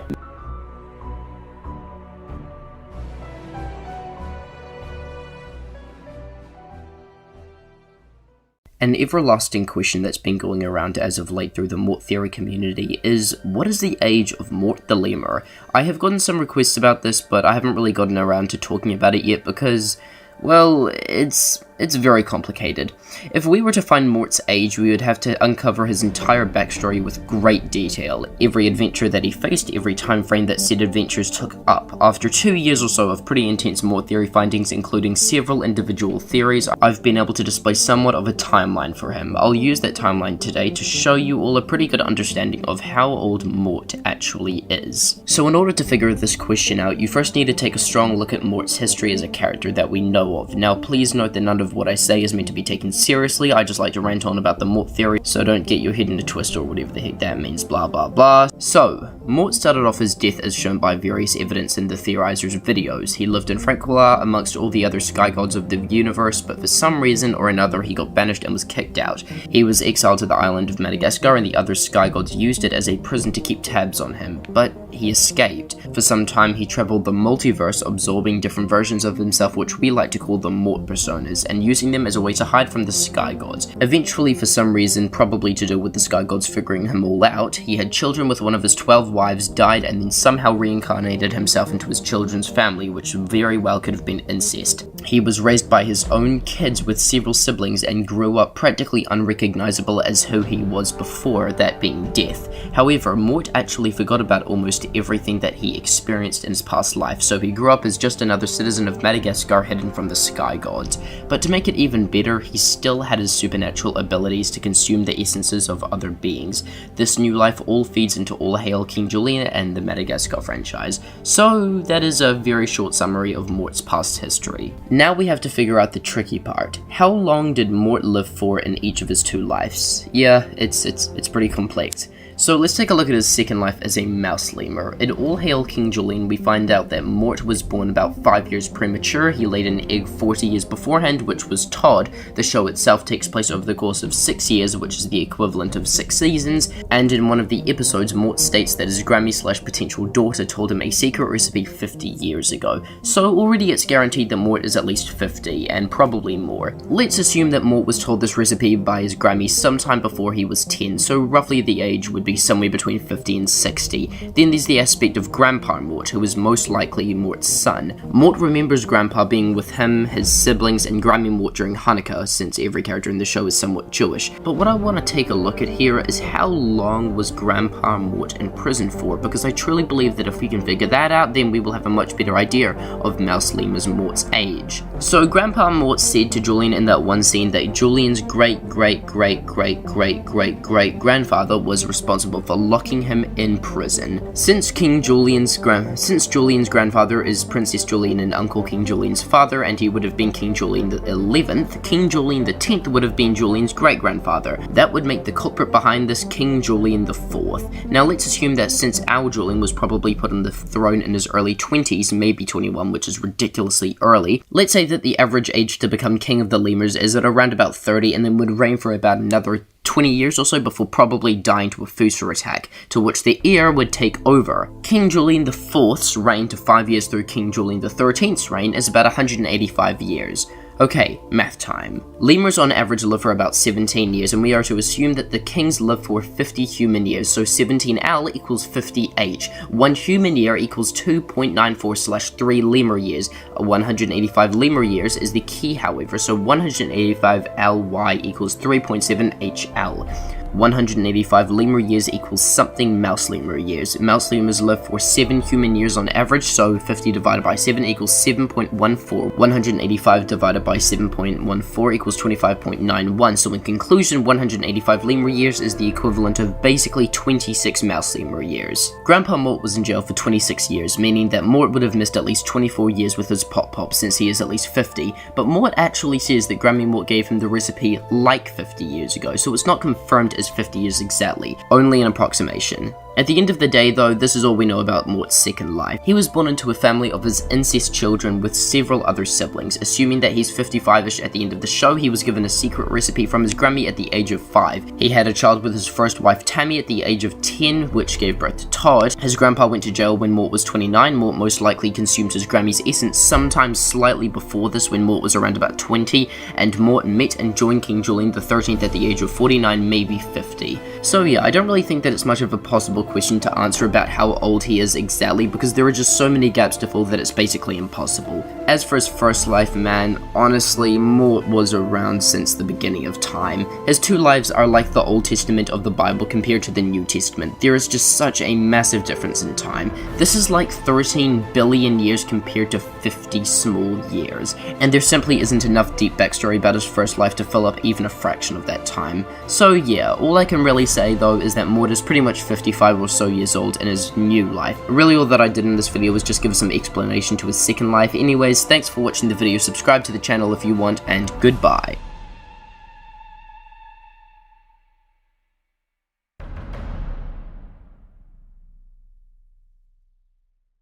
So after a full year of all hail King Julien theories, we finally get to the proclaimed final boss of all this, the beings behind almost every single theory that I've ever made on this show, the Sky Gods. Even though I have a few more of these theories to get through until the end of the year, this truly feels like the end of this chapter, and with that, let's get to the theory. So the question stands, who are these so-called gods of all hail King Julien, the Madagascar franchise, and even DreamWorks as a whole? Yes, it reaches that far. Well, it's pretty simple. These are the gods that control all that happens. In the first season of All Hail King Julien, the Sky Gods are divine entities worshipped by the inhabitants of Madagascar. It is believed that each Sky God has a certain power, just like the human Greek gods. In the Madagascar franchise, they keep an eye on the lemurs of Madagascar and other main characters, such as King Julien. They never actually appear on screen, but are mentioned several times. As a group, they are oftentimes referred to as water gods or sky spirit, and supposedly reside in Franquilla, which is their version of heaven. Just to recall, they are also mentioned in Madagascar Escape to Africa, and play a pretty significant role there in the grand scheme of things. In the second movie, the Sky Gods were referred to as the water gods. Not much is known on what the water gods do, but according to King Julien and Maurice, the water gods would eat people who were sacrificed to a volcano in Africa, and in the movie itself they tried to sacrifice Melman to the gods. Also, Maurice jokingly asks if the water gods eat seafood after a shark fell down into the fiery hot lava to its death, to which it appears that they do. Now, I actually haven't seen the Penguins TV show as such. Yeah, I know it's a bit of a crime, isn't it? But I have spoken to some people about it, and here's what I found. In this show, the Sky Gods were referred to as the Sky Spirits. They never appeared in the series, but they have been mentioned in numerous episodes. Some powers that Julien believed they possess includes rain, making the sun shine again, and raining food/random objects. It is later revealed that due to the unlimited size of the heavens, there are several tribes of Sky Spirits, and the New York tribe is a bunch of fickle pickles. So yeah, that's pretty much all of my knowledge for now on the Sky Gods and the Penguins TV show, but I think it's pretty safe to say that they are definitely present there. Now that we're done with explaining, let's get to the real good stuff. So the question still stands, what is their objective? What is their goal? Well, it's Mort. So it goes way back that Mort was originally a Sky God himself, but was banished to the island of Madagascar so that the other Sky Gods could keep tabs on him, but he escaped, and the Sky Gods found out that he was an animal of some kind, so what did they do? They began to target all of animals, all in pursuit of finding Mort. They want Mort back. The Sky Gods appear to all be immortal, and up in Franquilla they are safe, but recently I stumbled upon a user named Monty Molefan who seemed very passionate about one specific character that resided up there, Shrimp Cocktail. We had a detailed discussion about this character, and I think we both came to the same realization that Shrimp Cocktail, whilst only appearing for 30 seconds, represents so much more than they appear. Shrimp Cocktail plays King Julien's defendant lawyer in an episode, but we see Julien deliberately eating him and claiming that he didn't have lunch that day. I mean, I get it, it's a joke, but whoa. I uncovered in another video that these fruits that are shown in the show are actually the Sky Gods. It's just that fruit are a way that lemurs can comprehend such divine beings. But Julien just ate Shrimp Cocktail like it was nobody's business, and then proceeds to smash up Tomato, who was a jury member, and yes, a Sky God. Two of them dead. Julien is a god as proved in the King Julien is God theory earlier in November. The fact that Julien is a god proves even more that they are dead. And then there's mangoes. God, I've just... Okay, take a look at this. Mangoes. Mangoes. What is wrong with me? Mangoes literally admit that fruit is against humans, and the Sky Gods are fruit. Y'all remember when the theorizer said that the Sky Gods were working with humans to take down Mort? Honestly, I think they are after humans as well, if not only humans. So why are they after Mort? I think the answer to that question would basically solve the simple aspect of the Sky Gods versus animals versus humans conflict.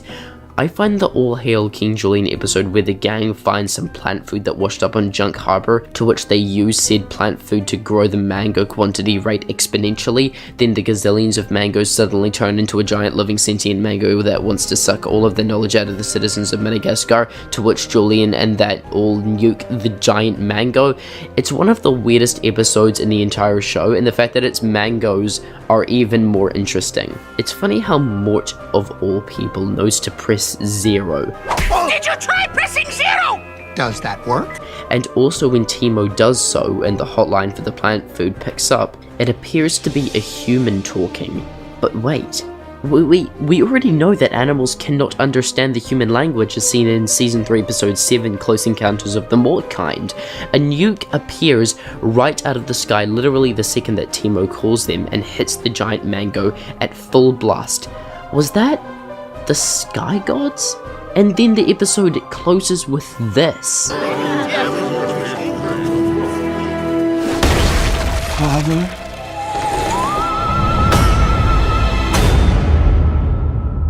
What? Oh my! This specific kind of fruit is abundant throughout the island. Everywhere there's mangoes. It's the main source of nourishment for the lemurs. The Sky Gods probably wanted it like this so that they could maybe control the lemurs and other animals more easily. By this stage in the theory process, you begin to feel a little weak in the knees. I've brought back some pretty interesting stuff, but frankly, it feels like there is a bit more to be said. So far, we've covered that the Sky Gods always appear as fruit to enable the lemur and animals' comprehension is their glory. They have many conflicts with different sides of this fight: Mort, animal kind, humankind, and everything just doesn't quite fit yet. I promise to return within the coming weeks with the final theory that links everything that I've been discussing about All Hail King Julien over the past year all together. There is still one more piece of this puzzle to solve.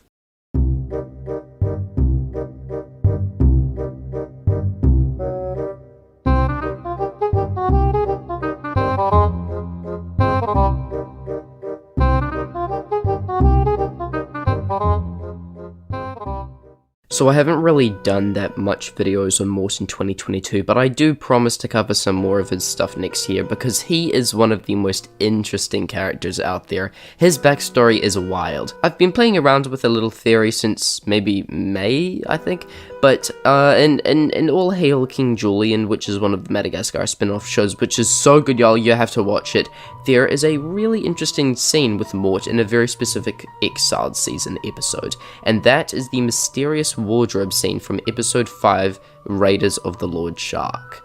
Get it? Bit of a recap, we all know that Mort is an immortal being who traveled through the multiverse to absorb his alternate selves. The question is, however, we just don't know how he did it without the technology to do so. I mean, we do know that Smart Mort wasn't always in his mind, since Mort went to Smart Mort's universe and absorbed his soul. However, I think that traveling through the multiverse is one of Mort's abilities actually, well, one of which that he actually forgot about after he reincarnated himself into his children's incest family. The question still lies. How was Mort able to travel from one universe to another? Well, in this episode, Raiders of the Lord Shark, the villain who is Koto was chasing after Mort in the Midnight Jungle after Koto cracked the code that the kingdom who had been prisoners had escaped. So Koto and his army has reprisoned the entire kingdom once more, but Mort ran away.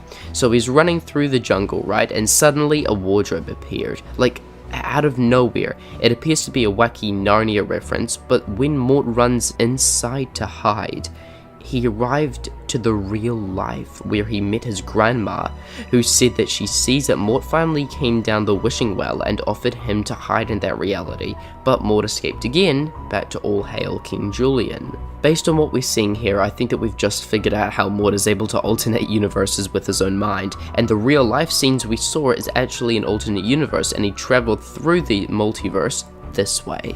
This is all backed up by how even when Koto's army was literally right behind him, they still didn't see the portal. So the wardrobe is the way that Mort can travel between different universes. Nice. but it's also the fact that for some reason, Mort doesn't like the real world. And I have an explanation for that, but it's irrelevant to this specific video, so I'll talk about it when I talk about it. Still, there's something we need to even just touch over. That mysterious wishing well that Mort's grandma always refers to. She first mentioned it in a season 3 episode Fast Food Elimination, when Mort forgot how his grandma made this excellent protein bar. After this, Raiders of the Lord Shark, we last see Mort's grandma, or Grammy Mort, when and out of the Fusapen and into the fire, which is later on in the Exiled season by the way. Mort fought her in a really good Matrix battle, and made her fall into the wishing well. It seems for me that the wishing well is actually the place where Mort hides his memories. He came to the wishing well and learned how to use his abilities again. That's also better for understanding the wardrobe sequence. Seeing the real world is so surreal for Mort, but Grammy Mort claims that he's finally gone down the wishing well because of his memories of his past life. Even in the damn Fast Food Elimination episode, Mort can't remember something from his past, and Grammy Mort tells him to look down the wishing well. This was one of my smaller theories related to Mort, and I really enjoyed covering this one up because I've been thinking about it for a while now. Bye!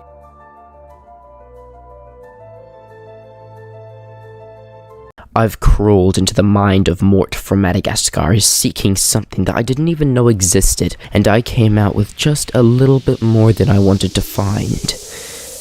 Nah, I'm just kidding. Mort from the Madagascar franchise appears as a mouse lemur child because, well, I mean, why not? I mean, he's cute, right?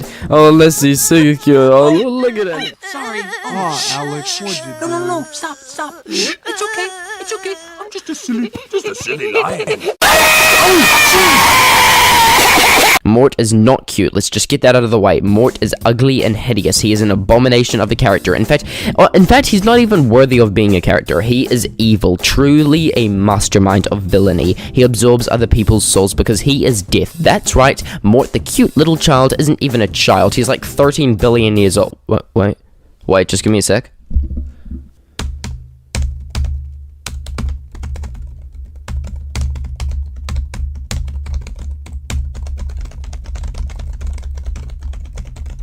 Yep, 13.7 billion years old. He supposedly has a foot fetish, and okay, you know what?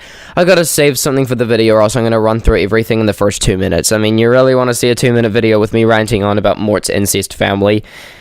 Who am I kidding? Of course you do. Anyways, Mort is just weird. Just like a really weird dude. That's pretty much all you need to know. But anyways, I guess I'll get to discussing the topic of this video. So I indeed will admit that I have done some pretty neat stuff in the past. My video on Mort's mind manipulation and how I've proved that King Julien may have been a god both stand out as being strong contenders for my best theory of the year. Yes, ladies and gents, today is the day that I say farewell to the 2022 All Hail King Julien theories, and I promised you all in that community post that I didn't make that I would end the series off with a bang. So who better to analyze and dissect with extreme caution of being sucked into an endless inescapable paradox than Mort? You see, Mort from the Madagascar franchise appears as a mouse lemur child because, well, so I will be the first to admit that Mort definitely comes across as a bit of a question mark. I mean, he plays King Julien's, you know what?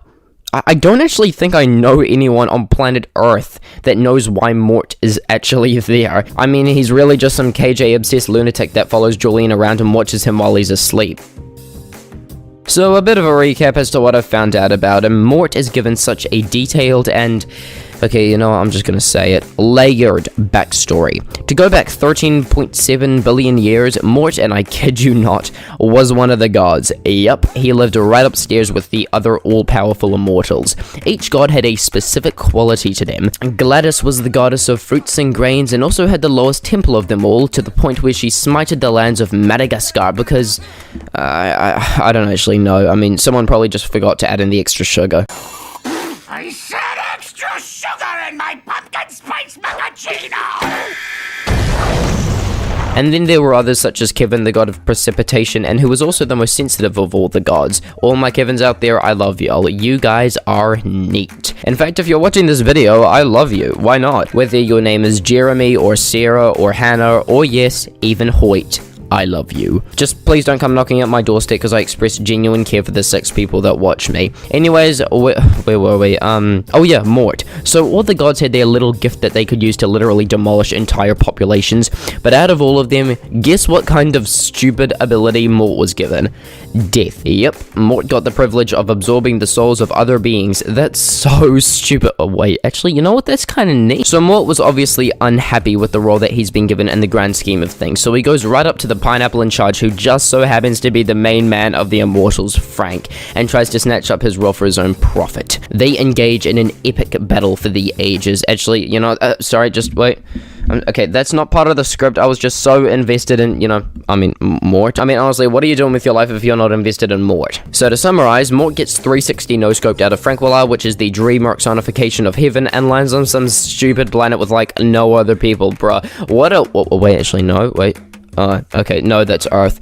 Okay, I was kidding, I swear. So Mort was pretty much dumped on planet Earth so that the Sky Gods can keep some solid tabs on him. I'm sure they won't lose him. Oh, wait, actually, sorry, no, too late. I think this is probably the right time to just say that even if you don't know what the gobblesmack I'm talking about, and you've never even heard of DreamWorks or animation or movies or life, don't worry. In a couple of minutes, everything will be fully explained, and I can finally explain why a mouse lemur, seriously though, gods, why a mouse lemur? That's like the most irrelevant of all the lemurs, even the one that looks like it's about to eat you and your family and their family. So Mort is now a microseed, which is a mouse lemur, and has a bunch of creepy old dudes looking down at him, watching his every move. So obviously the only logical thing to do is just to switch universes, because that's easy enough, right? So Mort innocently tries to hide from the Sky Gods by traveling the multiverse, which sends the Sky Gods into panic mode with a K. So Mort is cruising along the multiverse and suddenly encounters another version of himself, and he is like, oh, what? That ain't right. So Mort sucks up his other self until his different persona is nothing but a part of Mort. This is when Mort turns into a nerd and realizes that when he was transferred into a mouse lemur by the Sky Gods, his different personas scattered across the multiverse. So now that Mort's mission is clear, he ventures off to brutally attack himself. Hey, kinda like insert movie that I haven't seen yet and never will. So the Sky Gods are still in panic mode and having a spasm back in the before universe, all while eventually Mort begins to stop harassing himself and goes back to Earth, to which he takes another version of himself with him and mingles, creating birth.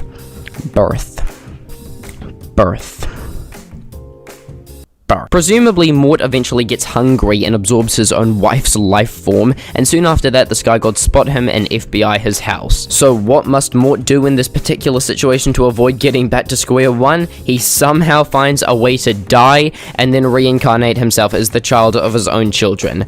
Mort starts his new life from the beginning, raised in a family of many unidentified siblings, with a new father who disappears off to prison and a new mother who he eventually consumes. He's just living like a regular life, right? And then after a while, he discovers King Julien and finds a new purpose by serving him at all cost and also touching his feet. I think that's a pretty neat way to conclude Mort's entire backstory, and once again, a lot of you guys who don't know the overarching Mort theory would definitely feel like you don't understand something or other that I've said. And even if you do follow the theory, I've just been, and even if you do follow the theory, what I've said in this video so far will most likely confuzzle you, like, a little bit. But hey, don't worry, because I'm going to further explain everything. Okay, well, mostly everything. Come on, you really don't want this video to be 3 hours long, am I right?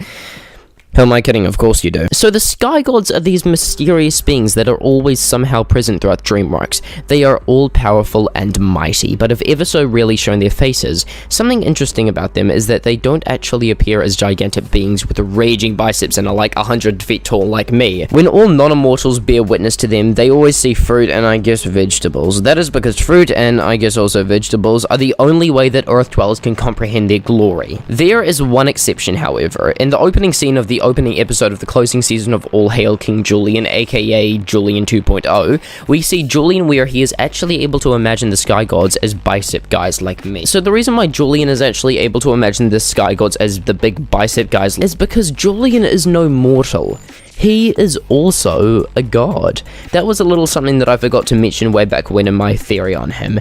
Going back to the Sky Gods, yeah, that is why when we see Pineapple, we now know that he really is a god. And due to his status up in Frankwillar, I would be more than willing to admit that Pineapple is most likely Frank the Sky God, the leader of them all. In case you haven't watched the theorizer's Mort theory yet, the nation of France play an eager role in this conspiracy revolving around Mort. You may have not noticed it before, but so many villains throughout DreamWorks history are French. Chantal Dubois, Robin Hood, for some reason. I mean, seriously though, DreamWorks, what have you got against French people? A pattern within these French masterminds is that they are out to get all animals. Yes, by order of the Sky God. I figured that all out on my big boy own. I believe that from DreamWorks' take, the French were created with the sole purpose of hunting down all animal and intelligent beast life. Bro, I'm so sorry, guys. I'm so sorry, all French people out there. I love you. You guys are all so neat. I think that when Mort reincarnated himself into his children's children...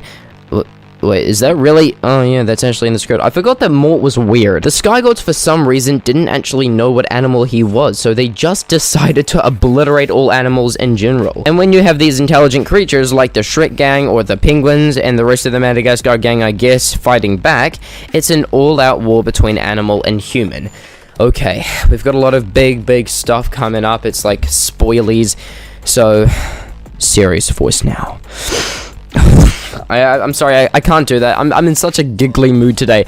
I woke up this morning thinking about what would happen if I combined Shrek and Donkey's name to make Shronky, and that cracked me up, so I'm sorry, I can't even think of anything right now. When Mort was kicked out of Franquilla, he went down to Earth and was left with nothing. He hadn't realized it at the time, but his different personas that make up his strength were scattered all over the multiverse. This is the reason why Mort escaped the Sky God's grip and traveled the multiverse, because he wanted to grow his strength in order to fight back against the Sky Gods for abandoning him. Something interesting about how Mort was left isolated from the others was that they placed him on the island of Madagascar. No, he didn't just wind up there in a box. The Sky Gods intentionally put him there for one reason or another. I've always found it funny how one of the only two official languages spoken in Madagascar is French. I think there's a reason why the creators of this franchise chose Madagascar specifically. If we take a look at another little theory that I made not too long ago, Mort's way of being able to travel the multiverse is through the use of a wardrobe, as depicted from The Lion, the Witch, and the Wardrobe, of course. But I gave it some more thought, and it dawned on me that Earth wouldn't have originally existed before Mort was kicked out of Franquilla. I mean, that actually kind of makes sense. Yay, I'm smart now. So when Mort fell down to Earth, does that mean that our world and DreamWorks were originally made because of Mort? Madagascar may be his prison, but I think that the entire Earth was meant to be created for Mort's sake. Mort was forced to stay on Madagascar during his second life, especially because that was when people and old dudes in the sky came looking for him. I mean, seriously, just leave Mort alone. It's not that difficult. He doesn't budge from his prison, but for some reason, as soon as he steps foot off the island in Madagascar 2,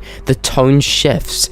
Everyone is after him. Sharks had ties with the Sky Gods, as I figured out in a video before, because they were the first ones to actually go after Mort when he escaped the island. These sharks circle Madagascar. They never seem to leave, and I believe that is because of Mort. That is why in Madagascar 2, when we see Alex look out the window of the plane and see Mort, he is desperate to get off the island. I mean, just look at that face. It literally says it all. Bro, Mort has had a rough life or two. Mort falls off the plane, somehow survives, and instantly gets chased by a shark all the way into a fiery volcano. Like, seriously though, that shark is able to run a marathon. Chantal Dubois was fully after the Madagascar gang as well, because she must have had reason to believe that Mort was among them. The Sky Gods want Mort back. Something that I actually discovered a few months back, but decided not to say anything about it, was that it has not only been broadcasted all over the freaking world that Mort is French for death, but lemurs are Malagasy for the term ghost, which is the main official language of Madagascar. Mort became a mouse lemur because it is known to be the smallest of all the lemurs, and as for the Malagasy term for ghost,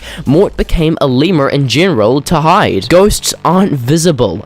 Well, I mean, you know, to most people. Also, I did a bit of research and found out that mouse lemurs are often kept in laboratories. Is that the right way to say it? Laboratories? You know, it always confuses me. I'm just swamped right now, y'all. So anyways, laboratories. Close encounters of the Mort kind. It's an All Hail King Julien episode where Mort is literally taken into a field biology laboratory. Laboratory? Come on, man. So Mort was taken here to have studies done on him. Studies? I doubt that. I bet that the humans who performed studies on Mort were hired by the French to find and examine him. Once again, I am so sorry, all the French people out there. I love you. So anyways, yeah, those humans that had studies done on Mort were there to find and examine him. But on the other hand, if the Sky Gods didn't know that Mort was a mouse lemur, then that means that he couldn't have been a mouse lemur when they briefly found him. I believe that before Mort Mort was discovered, he was simply anything he wanted to be. His natural form would have been the Grim Reaper, of course, as it's being widely broadcasted all over the world. I mean, seriously, like 7 people know about that now. It's old news. It is old news. Just get over it. But I think that Mort was also a shapeshifter. He could so easily become a spider, a bear, a snake. Wait, why a snake? Why did I... Oh. Oh. Oh. Oh. It's been under my nose for the past year, and I still hadn't realized it until now? Mort's ability to shapeshift, his ability to manipulate minds, and then there's his backstory. It's been staring me in the face for so long, but is he Satan and Jesus and, like, everything? No, wait, no, I actually think I might be onto something here. Mort used to be a god, yeah, we know that, but was kicked out and banished to Earth because he tried to take the power of the almighty God. He was a shapeshifter, a sly and devil-like form of existence who was somehow able to escape and begin to gain consciousness of what he was capable of. He has the power to venture into the subconscious of other beings and control what they envision. He is Satan, and then when he is briefly caught, he does what? He is birthed into a family of many siblings who are given no name, no identity. He grows up as just a regular mortal without any knowledge or memory of his past life. No one knows who or what he is. He is Jesus. And then there's the fact that is shown in All Hail King Julien. He is part spider, part bear, part sand, part everything. He is an utter enigma of a being that is somehow an endless form of everything created by the sky gods. His backstory is so detailed and coincidental, yet so deliberate. I couldn't possibly solve everything that there is to know about him. I could make a dozen videos just like this and still not come nearly as close to deciphering Mort the Lemur from the Madagascar franchise. He really is everything in one. I need to take a break. I'm gonna go out for a walk or something. I don't know. Hey guys, this is me back from my little walk. Anyways, I finished recording this video just like 15 minutes ago, and I waited a little while to see if I could come up with something to end this video off with, and I got nothing. I do truly believe that this is the best theory I've ever made, and will possibly be the best theory I'll ever make. Some of the stuff in this video had been floating around the void of my thoughts for a year, but I figured that this was the time to make it, being that this is my last proper theory of the year. Unfortunately, and I hate to say it, this might just be the beginning of what's to come. I am the animationologist, the guy who talks about Mort from Madagascar like he's Jesus. Okay, well, I mean, he kind of is, you know, but like...